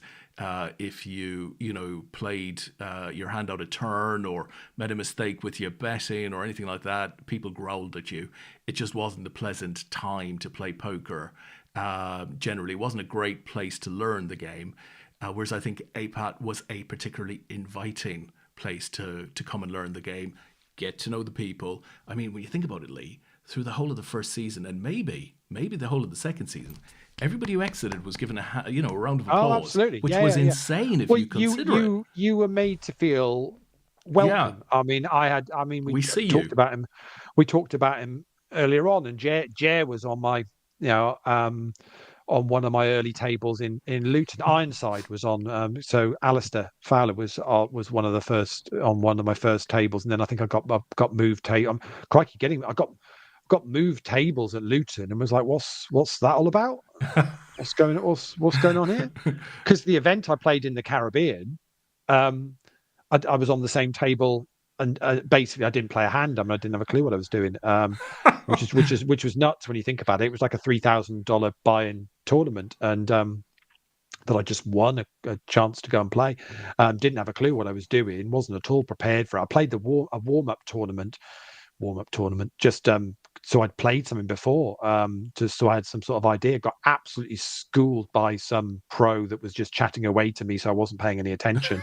That was my first ever poker lesson of I remember coming, so I paid to play that. It wasn't very expensive. It was like $100 or something like that. And Jen was out there with me, and I finished that tournament. I said to her, I think I've just had my first poker lesson, because I've just been absolutely schooled by this guy that was just chatting away to me, being super, super nice, and basically took all my chips. And I was like, okay, lesson learned. But then when I played the main thing, I don't even remember playing a Yeah, hand. I don't think I won a yeah, pot. I just literally sat there for the entire yeah. thing, just taking it all in. It was just nuts. Great experience, loved it. But yeah, absolutely crazy, crazy times when you think about it. And that's why you're welcoming and warming to people, and say it's when, certainly when someone's having their first, say, playing their first event, APAT event or whatever, it's even more so. Just you say it's you want to make sure they enjoy it, because whether win, lose, or whatever, it doesn't really matter. It's about enjoying the Yeah, experience. We know not everybody's going to cash, so the most important thing is you come away from it going, well, I yeah. I had a good enjoyed time, it. and I want to play some more of that. Yeah. Yeah, so I got some that's the value idea. for my weekend away from home. Gaz is out there, Lee. We were talking about you earlier, Gaz. Ever thought of Des, Lee, and Tom plus one making a squads team? Be nice to have you boys play some events with us all. Maybe an APAT bounty gain. Eyes like, amazing. Steve says, I bet Lee and Tom would want a better third player than Des. Yeah, you Harsh, cheeky, harsh. cheeky beggar. Well, what I will say, up in London this weekend, so we've got our full festival on, but some of you will know Jordan Kaplan, who's played quite a few APAT events, certainly plays our London stuff. Jordan is organised a charity game on Sunday night, so it's the last one on the schedule. It's 7 o'clock on Sunday night. It's a 100+40 no limit hold'em comp, with all £40 of the reg fee going to Talk Club. So say Jordan is super keen on supporting kind of men's mental health and what Simon and all the guys are doing there at Talk Club. So as arranged with the guys at Genting to put on this tournament. So it's the last one on the Sunday night. So we've got a whole schedule on Sunday. But basically, if you're about, and I've said, so Tom and I have said, if we're say if everything's kind of looking sort of wrapped up in where we're at or we know where we're going, that we might try and jump into that on Sunday night if we can. But if you're still staying in London on Sunday night, and can jump in to support that. Say it's 100 plus 40 with the entire 40 going to Talk Club. So well worth giving that a whirl if you can't. There's a couple of hours late reg on it as well. So it should be a fun little tournament on Sunday night. So this time next week. That is a good plan. Yeah, and it's great. It's nice to see people. It's always difficult with charity and poker and gambling and all that, and how you find the right mix with it. And obviously, we support lots of different things throughout, and chosen to do that. And so, it'd be great if anybody is about and can give them a bit of support and play a bit of poker. Say decent. It'll be a decent little prize pool with 100 going in the prize pool plus the rest. The rest go into charity. So if you can support, and even if you can't play that event, even if you want to make a donation, I know Simon and the guys will always happily take any donations because they've got lots of big plans for 2026. So whatever you can do is gratefully appreciated. That was weird. We had a weird still three-handed here. There. Yeah, I saw that. Three-handed here. Colin's the short side now with 16 bigs. The other two are pretty evens, just under 60 bigs each. Nobody wants to give this up. They're all eyeing up a better colour medal than bronze. Don't really fancy bronze, is what they're saying. But obviously, it's a decent prize jumps as well. So they've locked up £115 for third place. It's 188 for second, and it's 280 for the winner. Plus, obviously, the bounties. The big bounty is going to be on MRG because they picked up £115 in bounties from busting others. So obviously, there's currently 64 on their head. If one of the other two can bust them, Pears is the only one that's actually got them covered at the moment, but not by a huge amount. So I guess I'm not quite sure how ICM works with these bounty games exactly. I guess for Pears and MRG at the moment, to bust out ahead of Colin would be the usual ICM suicide phrase. Yeah. I guess from a pay jump and the bounty. Colin's got 26 on his head. Paul's got 35. So it's decent bit on top. But with 11 bigs now for 12 bigs for Colin, I guess the other two are in a position where they could, it's a quarter of their stack or less to call anything off. So, but at the moment, Paul is just hoovering up some small pots here and increasing his chip lead. And is in position to apply pressure on MRG quite nicely. See, I'd quite happily take Des in a poker squads team because I think your kamikaze style poker strategy would work really well. I did play one APAT. They'll never see you coming, Des. They'll never. You played in Newcastle for Ireland. I really enjoyed it too. Yeah. If I remember correctly, I had a couple of really good heads-up games, which I really enjoyed, and then I was doing okay on the individual leaderboard, and then I screwed it up in the MTT by playing some kamikaze poker. And inevitably, whenever I play poker, be it online or live is extremely rare these days. There's seldom do I not go back and say, I made a mistake. I did something wrong. Rarely do I say I got outdrawn. I always screw it up.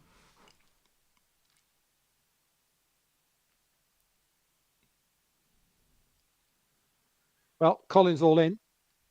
It was going to get to that point. And is MRG going to make the call? Does. It's King 6 versus King Queen. The King 6 is at risk. There's a 6. Wow. and gets it Wow. through. Oh dear, oh dear. And Colin moves up to 22 bigs. When it's MRG your down to day, 40. it's your day. Yeah, and Colin lives to fight another day. Unlucky And indeed. that changes the dynamic a little bit now, because up to 20 bigs. So it's just over half of MRG's stack. It's just over a third of Pairs' stack.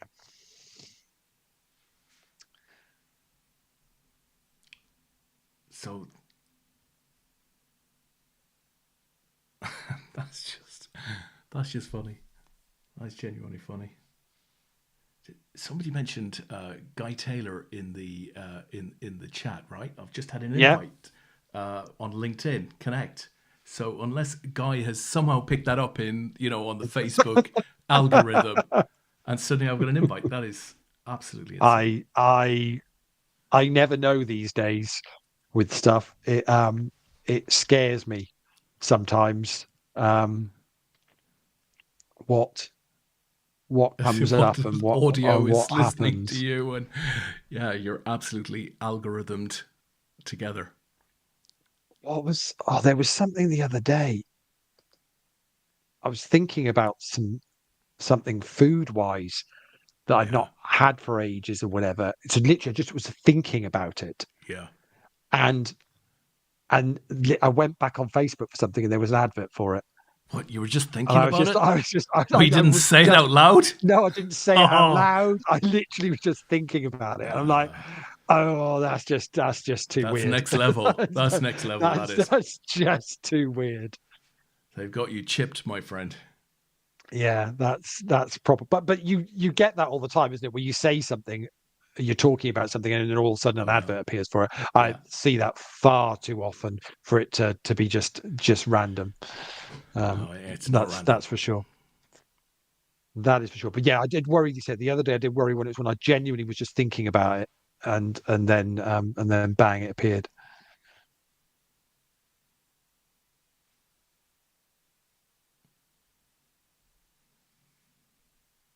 Yes, I think Guy is doing something with comms. I think Triss is right. Well, Guy and I are now connected. So sorry, just catching up on the chat. Gaz says, "I wonder what the 27 means in Paul's alias. Uh, he's double it in age. Playing 7-2 Harsh, would, harsh. yeah, be the heart racing though." Steve says, "I did meet Des Duffy at APAT event 1 at Broadway. Travelled up, didn't play any poker. But met lots of people I'd played online. Watching the final table, sat next to Des. Was very enjoyable. It hurts, but Des is okay." I tell you what, that time's gone too Young quickly, Lee. so yeah, Broadway would have been obviously young Dan Phillips is Yeah, yeah, yeah. Kimboshi. the first win. Yeah, I haven't seen him remember. for a long time. Used to play cash regularly at Dusk Till Dawn. Yes, Uh, yes, yeah. But yeah, the remarkable thing is, you think youngster, back in the day, he's probably 50 now. It's like, wow. Triss says, "My fault. Guy made the final table of APAT back in 2014. The main, and is now doing the comms for PPL, big as old you pot, said, Lee." big old pot here. Oh, 27 bigs in the middle. MRG's checked it back to Paul, who checks as well with aces. yowzers. Wow.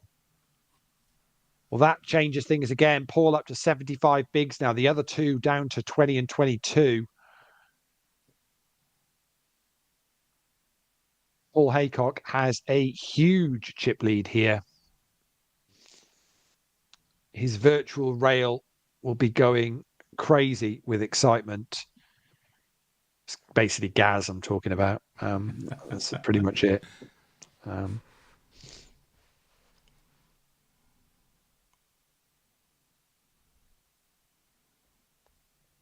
Obviously, Paul had a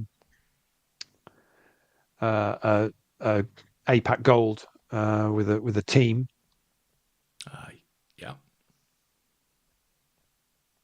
obviously not the international, the Yeah. WSCOP. Well, obviously Yeah. no, because they didn't win. They didn't win that, obviously. But Did they finish bottomly?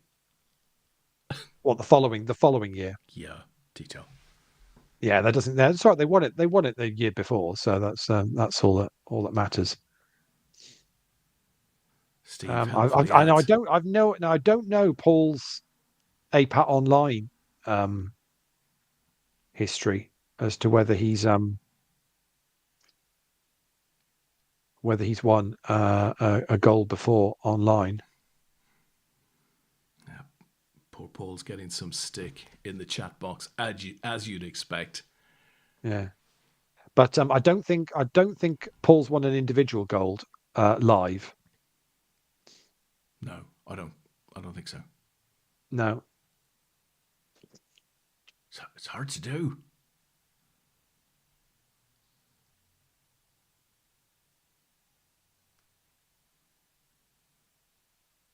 Yeah, not easy. But I say I'm not sure whether he's won. He's He's probably he's got a won one. very tidy number of caches, though, Lee. APAT caches. I'd have Yeah. thought so. I think he's probably had quite a few. 1, 2, 3, 4, Three, 5, 6, 7, 8, 9, 10, 11. Yeah, 12, 13. double figures. It's up to. He's got 17 There APAT you go. logos on his Hendon mob. That is a lot. That is a So lot. yeah, yeah. That's like day twos, you know. Paul's a very consistent player. His Yeah, his proper total player. live earnings on Hendon mob is $271,000, Wow, that's impressive. and his biggest live cash is $46,000. So again, it's a So good it's indication that yeah, there's a lot of numerous a lot of events. caches in there. Yeah, a lot of caches in there.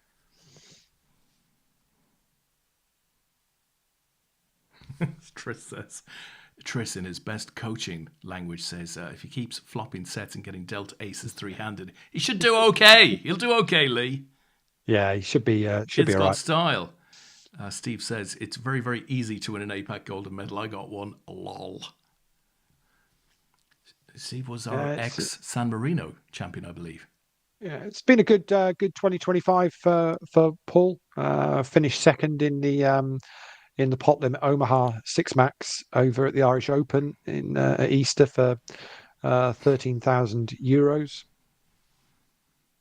Finished sixth in the Giant at GUKPT Coventry for 2,500, and recently finished sixth in the High Roller at the Party Poker Tour in Birmingham for 2,080.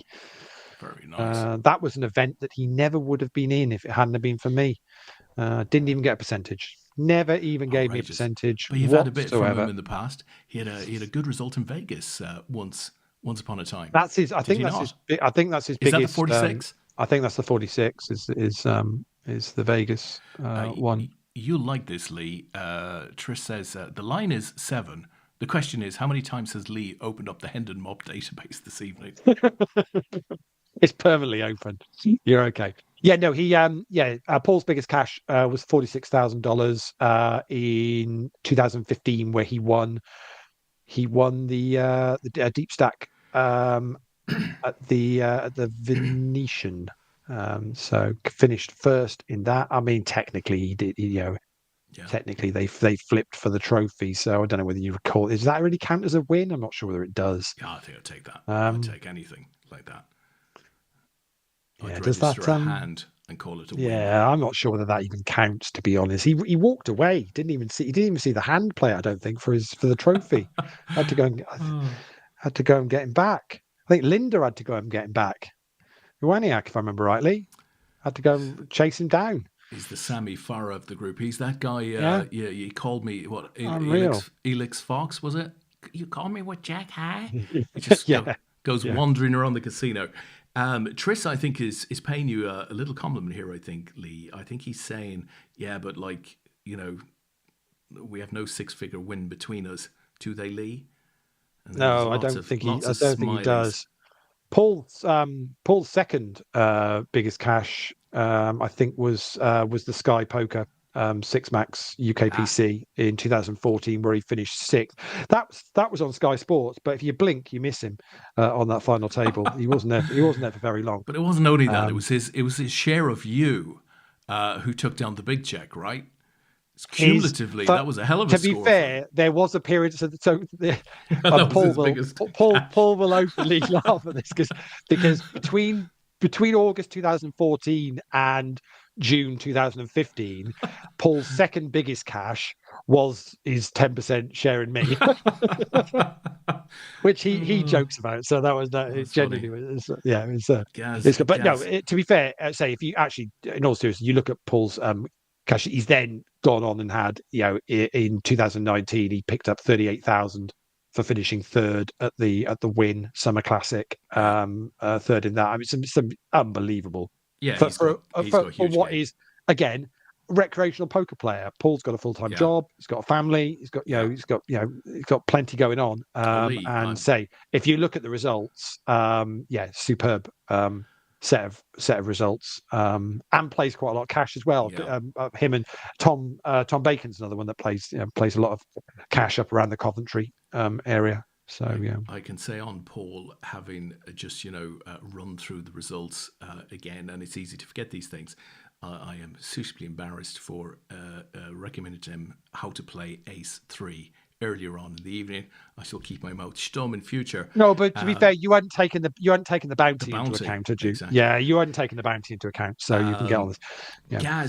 Gaz says here, sure, he told me, and I assume he's talking about Paul here, he thinks he now holds the record for the longest amount of time between two trophy wins in Grosvenor events. Yes. So last year, Paul won. Um, he won I think he had the shortest time. So he won in April 2024. He picked up like an Omaha first place at Luton, but I think his one before that was like 10 years prior or something insane. Let me try and find it on Hender Mob. Yeah. So, 2010. So 2010, he won a GUKPT trophy, and then won one, and then won one in 2024, and then won one about a month later as well. So he literally did two in the space of a month. No, a week actually. 30th of April and 5th of May 2024. So won the Omaha, and then won the live closer as well, both at Wowzer. Luton. Wowzer. Yeah, and those GKPTs are no small things to get through. No. So MRG is down to 10 bigs. Colin's got 20 bigs. The person we're just talking about has got 70 bigs. His to lose. In go the 70 bigs. Is anyone going to call? MRG going to say, I'll just give it a go with any two? No, not interested. There is a bit of a pay jump here, 115 up to 188 for third to second. Obviously, MRG is the bounty that you want to nick here. I mean, if Colin could nick that bounty, does Colin make the call here with a bounty? Paul's got to make the call for the bounty. It's king, queen versus threes. Threes at risk. Paul needs a king or a queen. Not to be. And MRG gets a double up. I'm just wondering here, from a strategy point of view, would Colin want to just have a gamble for trying to get MRG's bounty? But now they're about even stacks, so not as easy to do anymore. He might have thought there Paul is definitely calling this. I don't know, but maybe it's tougher in a three-way. But yeah, the bounty is obviously worth very, very worth getting.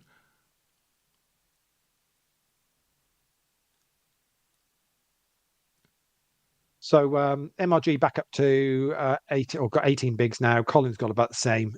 Paul's got 62. So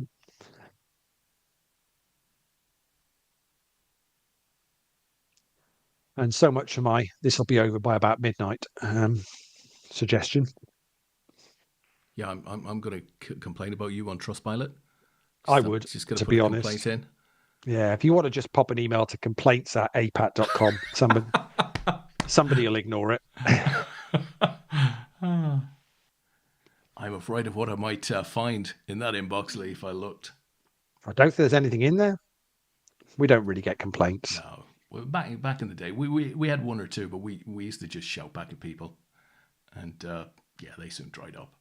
No, to be honest, people just message. I'm quite happy to deal with anybody's queries. Not a problem whatsoever. We can do that. That's what we're here for. So on we go. Medals locked up. Just don't know what colour they're going to be. And it's difficult to work out. I'm just trying to work out how much is still kind of up for grabs here. I do think if somebody can bust the other two, they're going to really add a decent chunk to their take-up. As I say, these have been playing out where the winner's been taking home between 400 and 500. And I'm going to guess that whoever wins this is going to get pretty much a similar out with these once these bounties play out.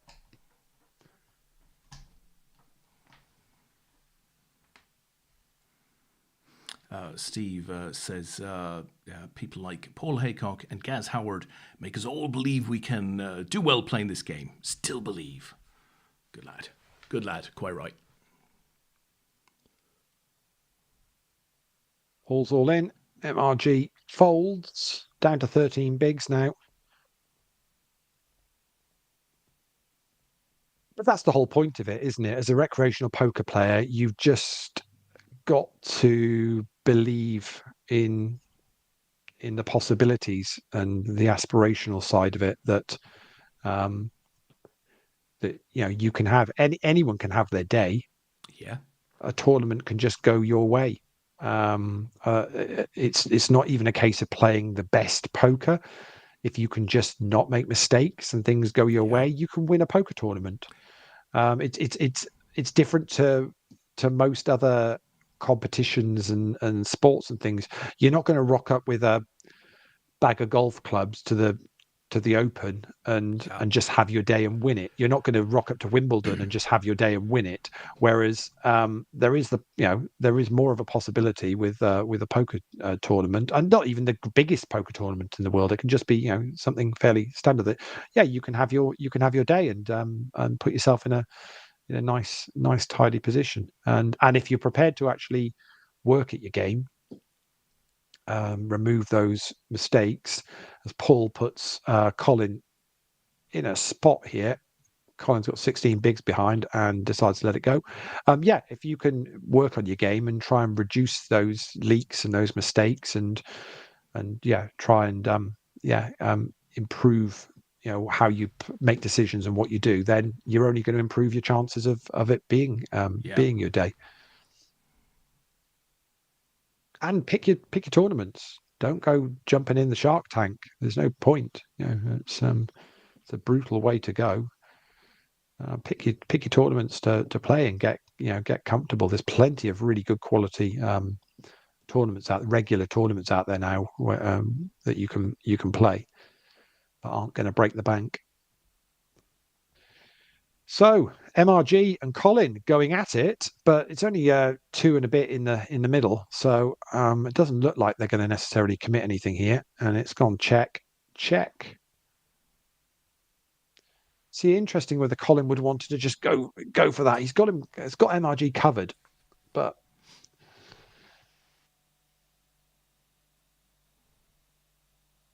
MRG's all in. And neither of the other two want to call that off. But they're both down to 10 bigs here now. Paul's playing 53,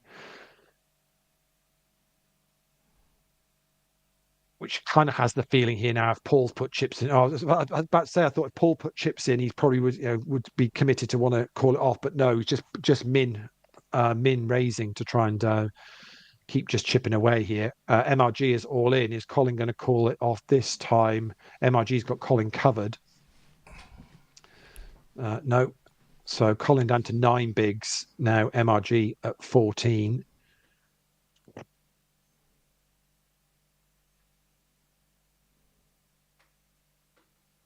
On a knife edge here, Des, isn't it? Yeah, it's trying to. Colin's all in.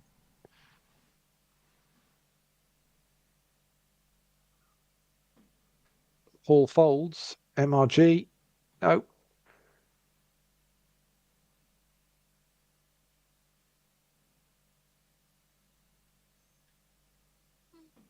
Paul's all in. And is Colin going to. Actually, MRG first. I mean, you just keep applying the pressure. Yeah, I think so. Colin should shove here, but no, actually going to give Paul a walk.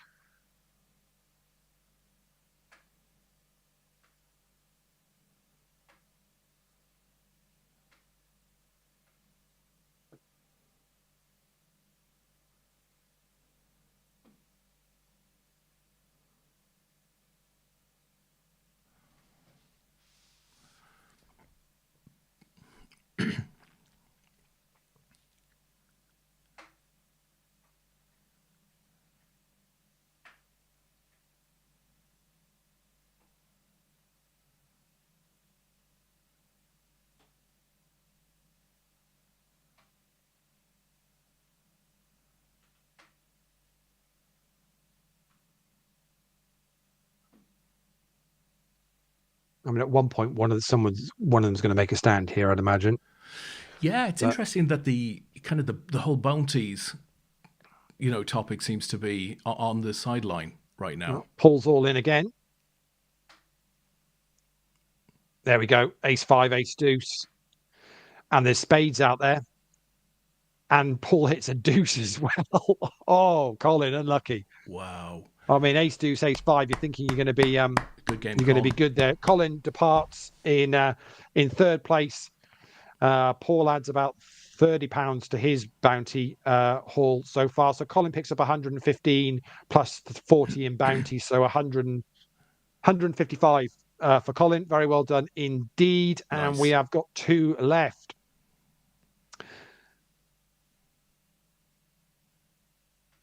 And it is a 6-1 chip lead for Paul. I guess it's just a matter of when the chips are going in the middle here. Will they be going in before the 5 to the hour break?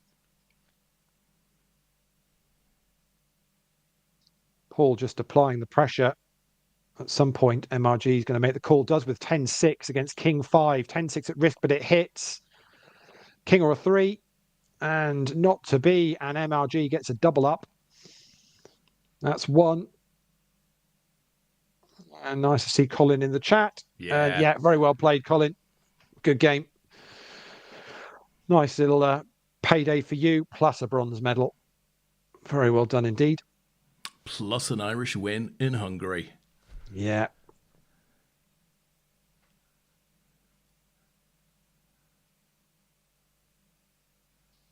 So that 6-1 chip lead has very quickly got reduced after the double up for MRG.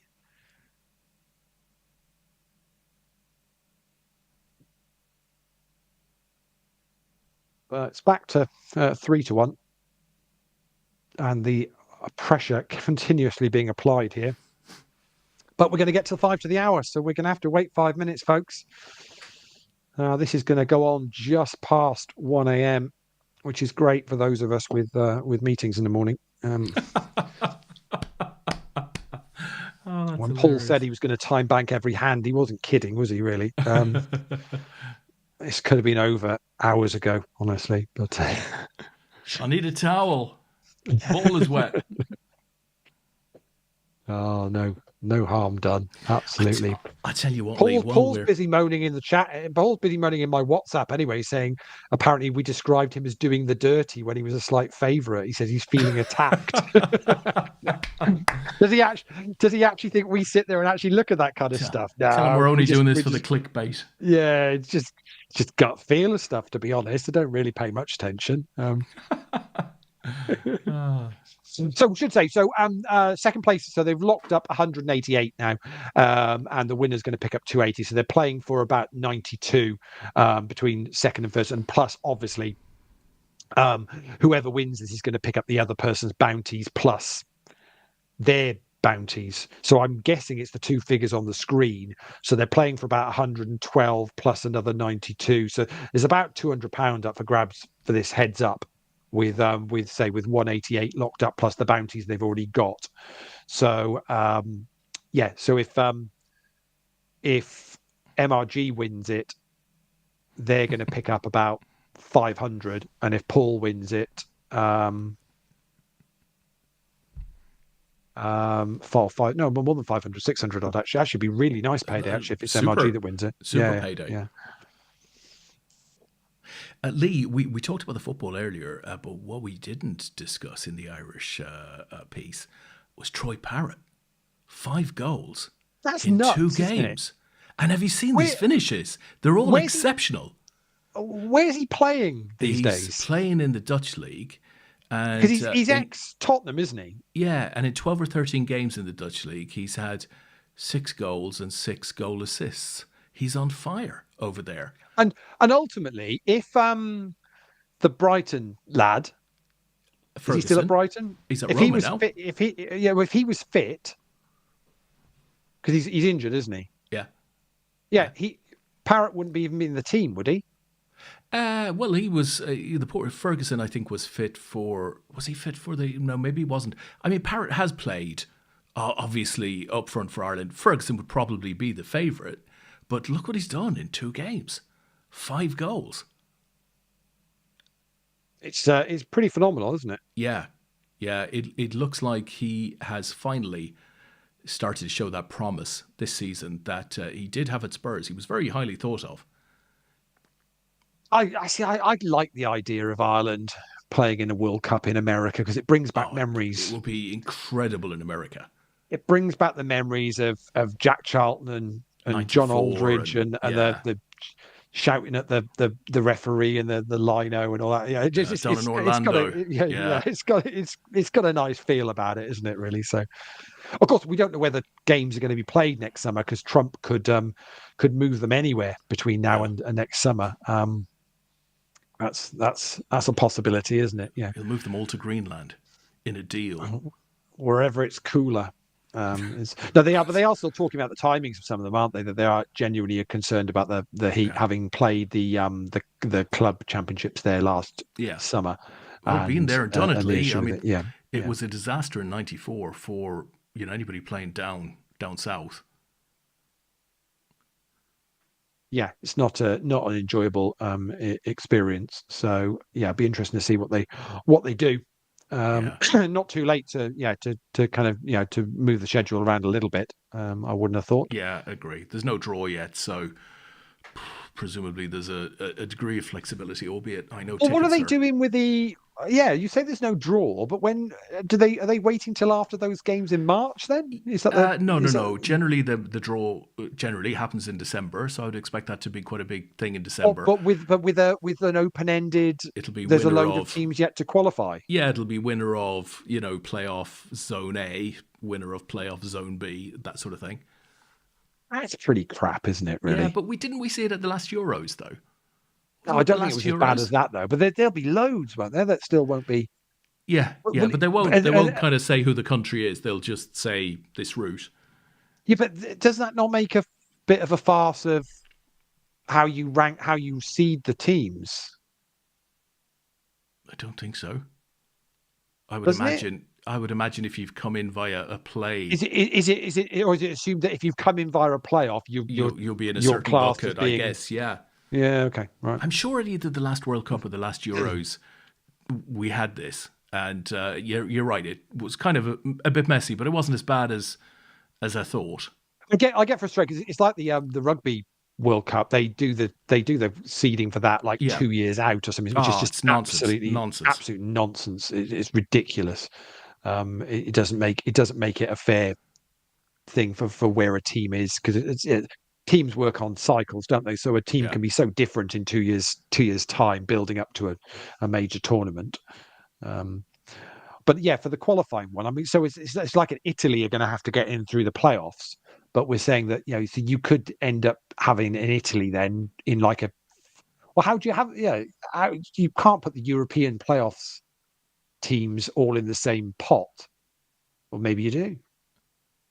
It does I seem think a you bit weird. probably. I think you probably. I mean, they'll obviously have a way to do it.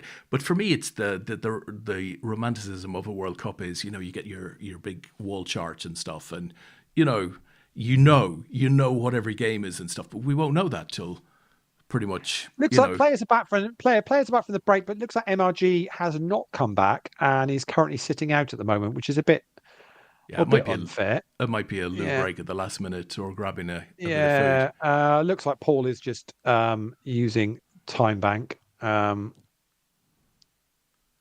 start with. Nothing he can do when it's in the Oh, small blind, unfortunately. So he's allowing it to time down well, no, the each time. break is the break. Just play on. MRG's back. Yeah, no, MRG's back.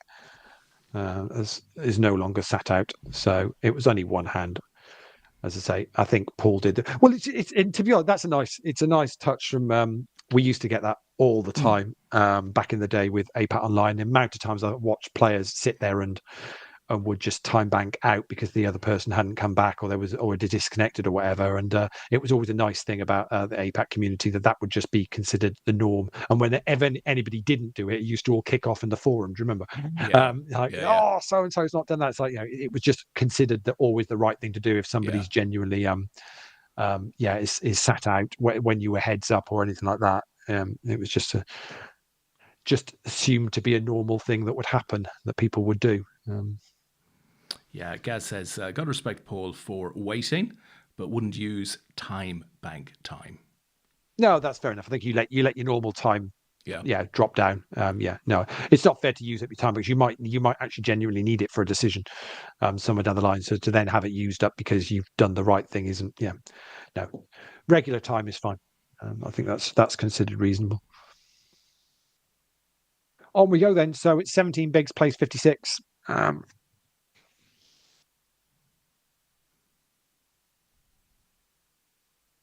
I can't see this taking too long. No, I wouldn't have thought so, Leigh. Yeah, no, because they're both actively playing, so it's just a case of finding two hands that you're prepared to get your chips in with, and we'll see which way it goes.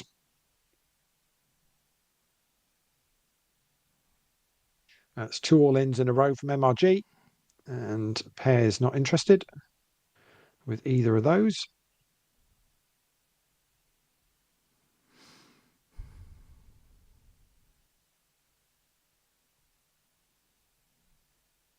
So yeah, if you are heading to London this week, look forward to catching up with you all. So I'm there from Thursday, but however you're heading to London, safe travels, whatever day you are heading up there. It should be a fun one, and looking forward to catching up with everybody. Paul's all in. It's MRG is having a think about it this time.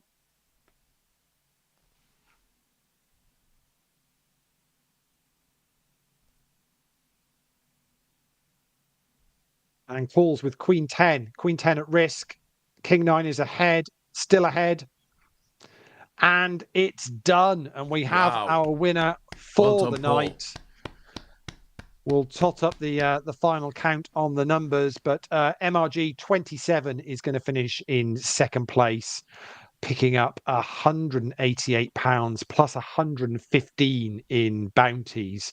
So what's that? That's 303, which is pretty good. But Des, check these numbers out. Our winner, pairs 27, is Paul Haycock. Paul picks up £280 plus 309 in bounties. Nice. That is basically £590. That's our biggest cash of the last two weekends.